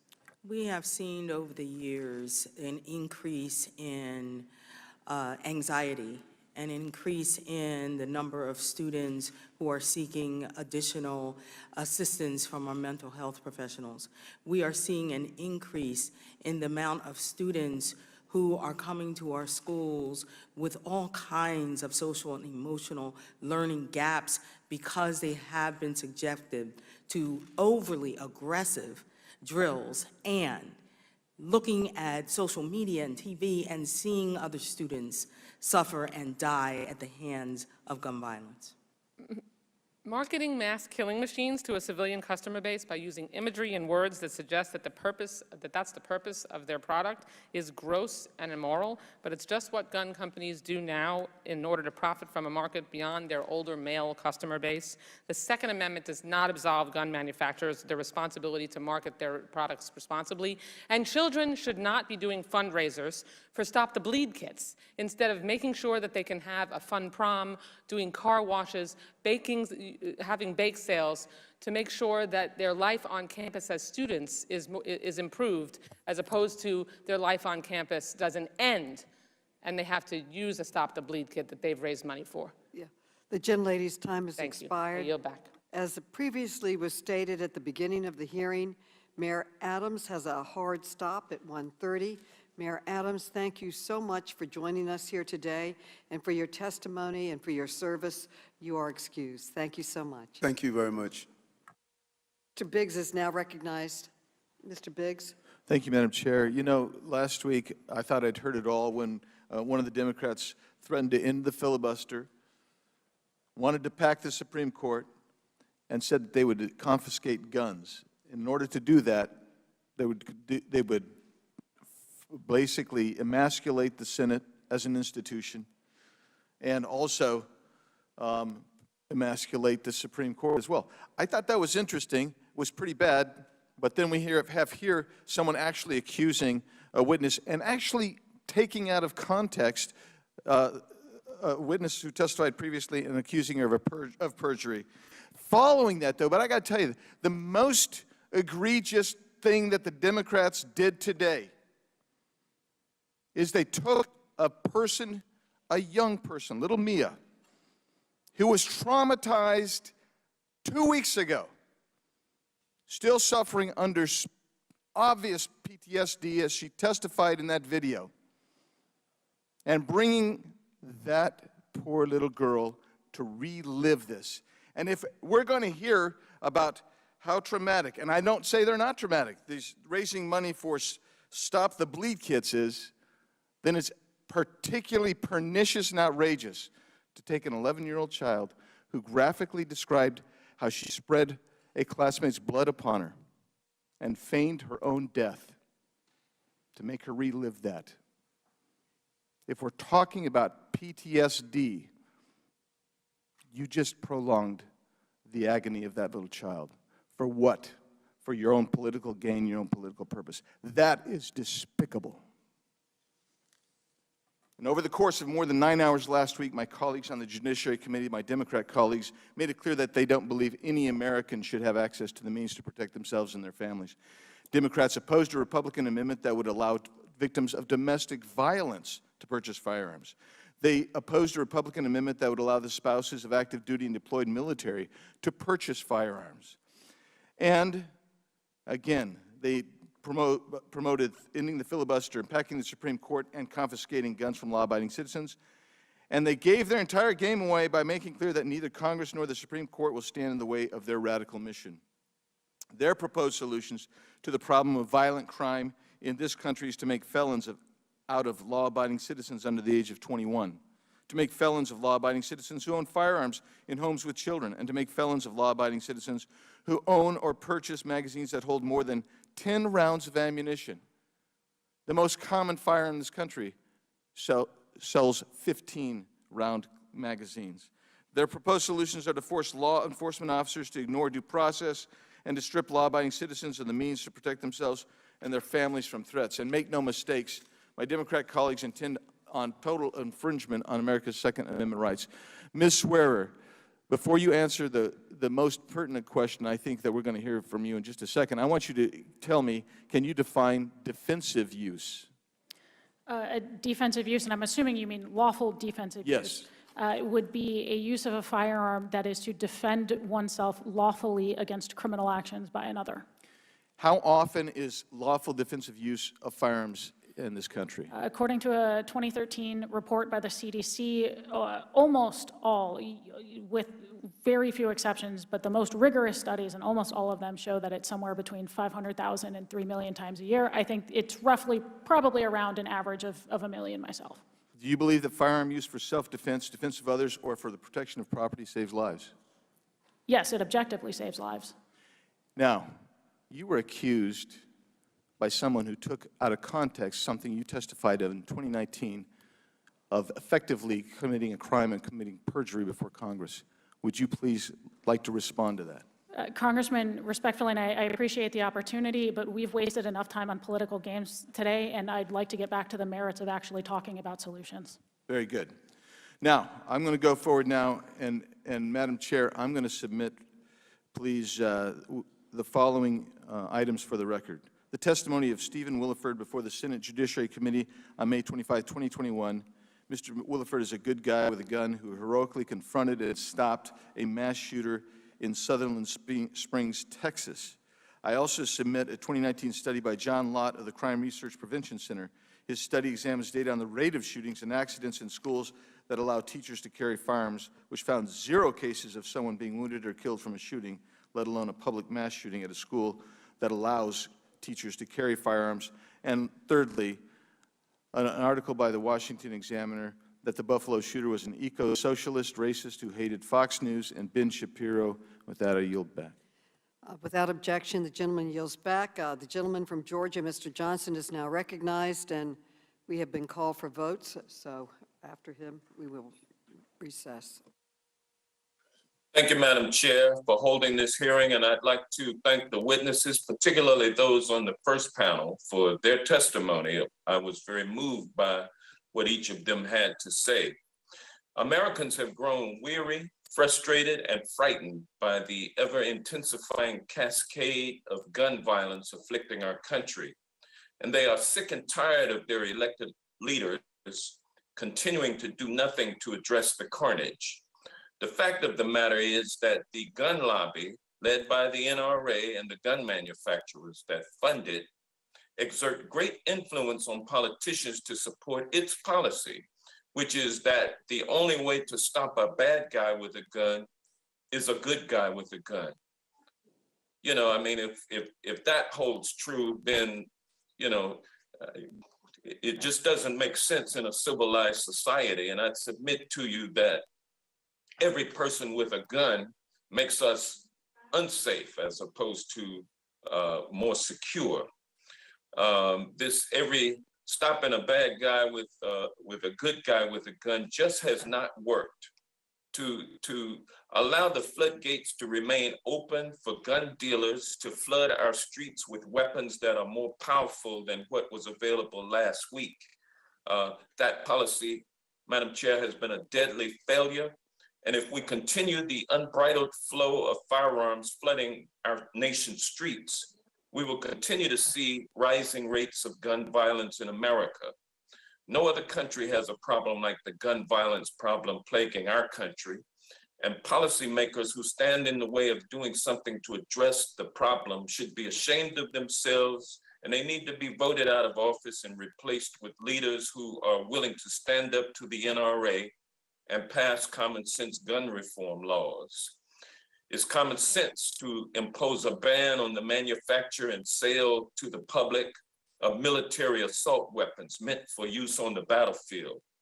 It's common sense to mandate universal background checks by closing the gun show loophole. And it's common sense to raise the age to purchase all firearms from 18 to 21. But for some reason, my colleagues insist on doing nothing to reverse what is a tide of a failed policy. It allows greedy firearms manufacturers to maintain their ever-growing profits by flooding our streets with weapons of war. And they continue to ignore the impact of their inaction, hiding behind the Second Amendment as if it were the Bible. They proclaim any attempt to pass gun safety legislation infringes on their right to carry. Well, what about the right to live of the 19 children and two teachers killed in Uvalde, the 10 shoppers killed in Buffalo, New York? What about their right to live? What about the right to live of the almost countless others who've died from street gun violence? How much more blood should be shed before we in Congress take action? Madam Chair, the House has acted to pass laws on universal background checks, but our legislation is stalled in the Senate because of the filibuster.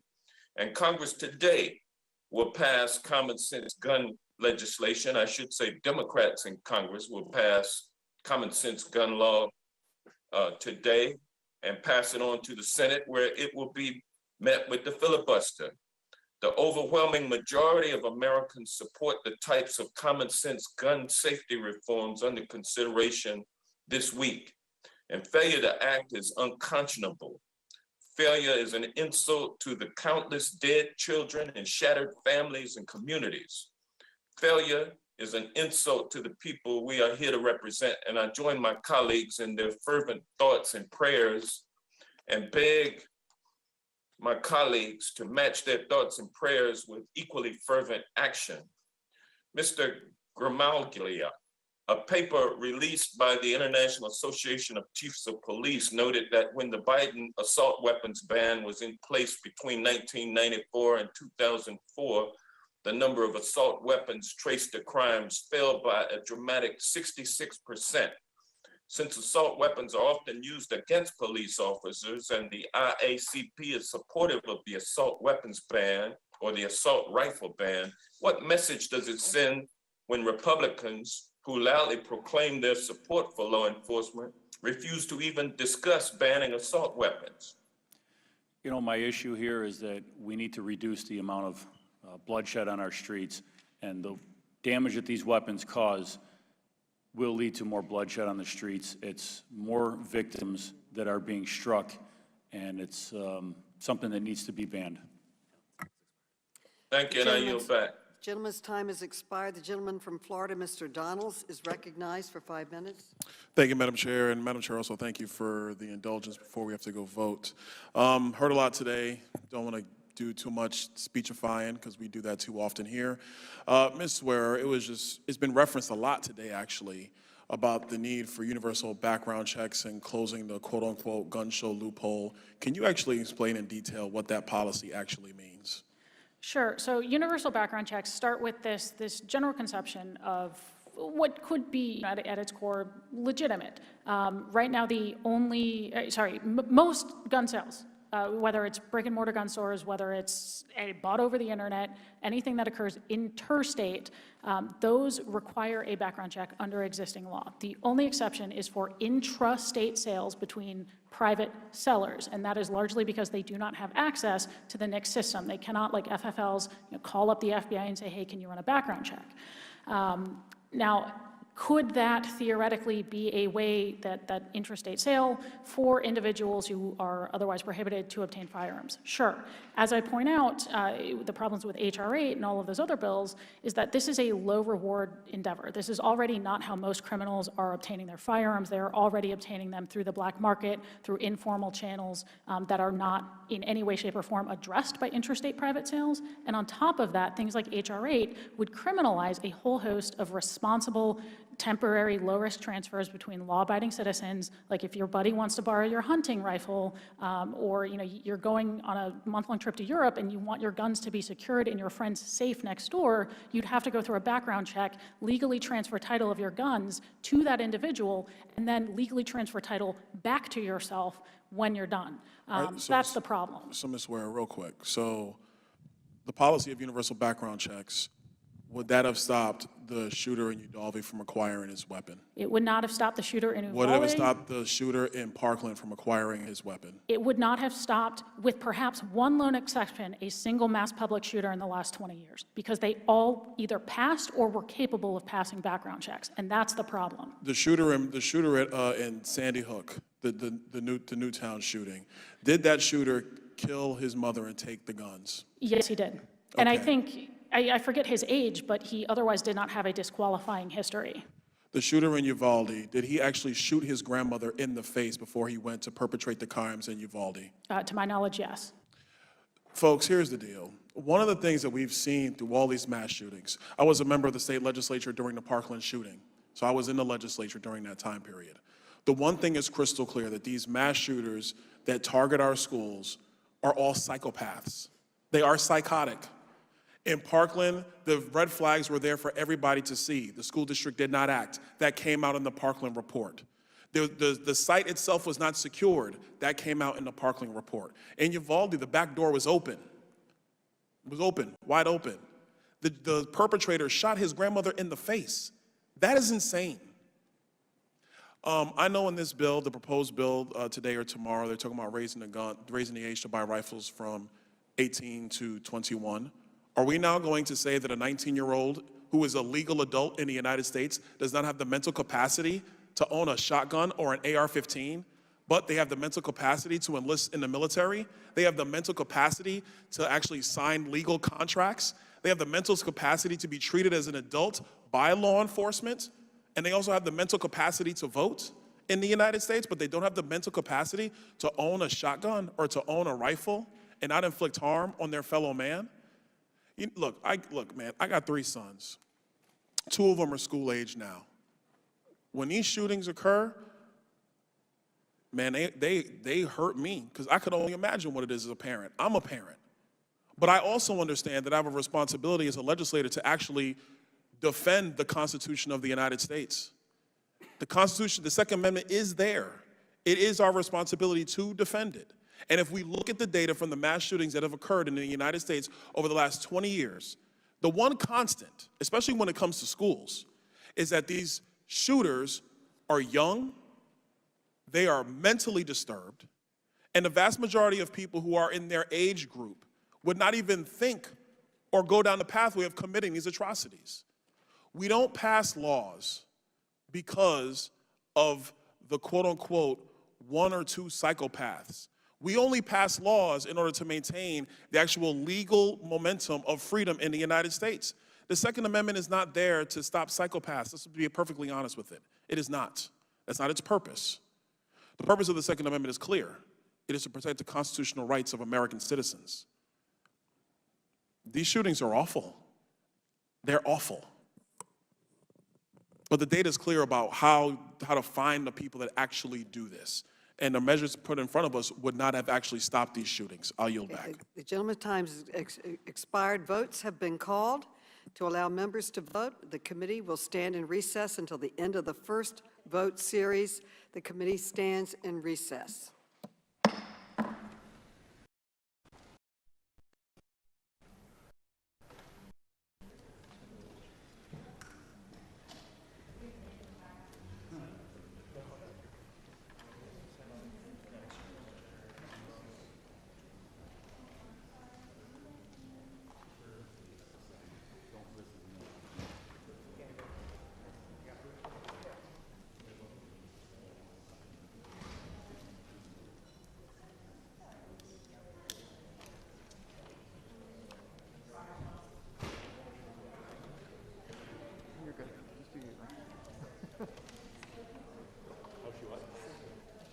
No, just keep working. You're fine. No, you're fine. No, you're good.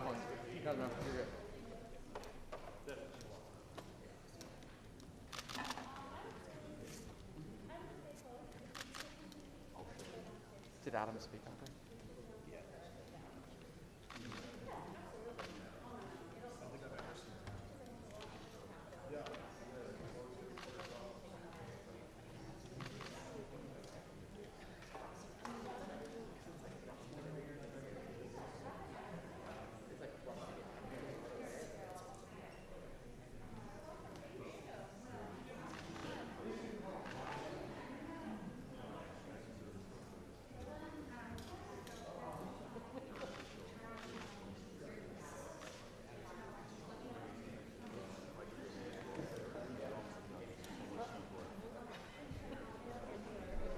Let's live in today and let's see where we are there.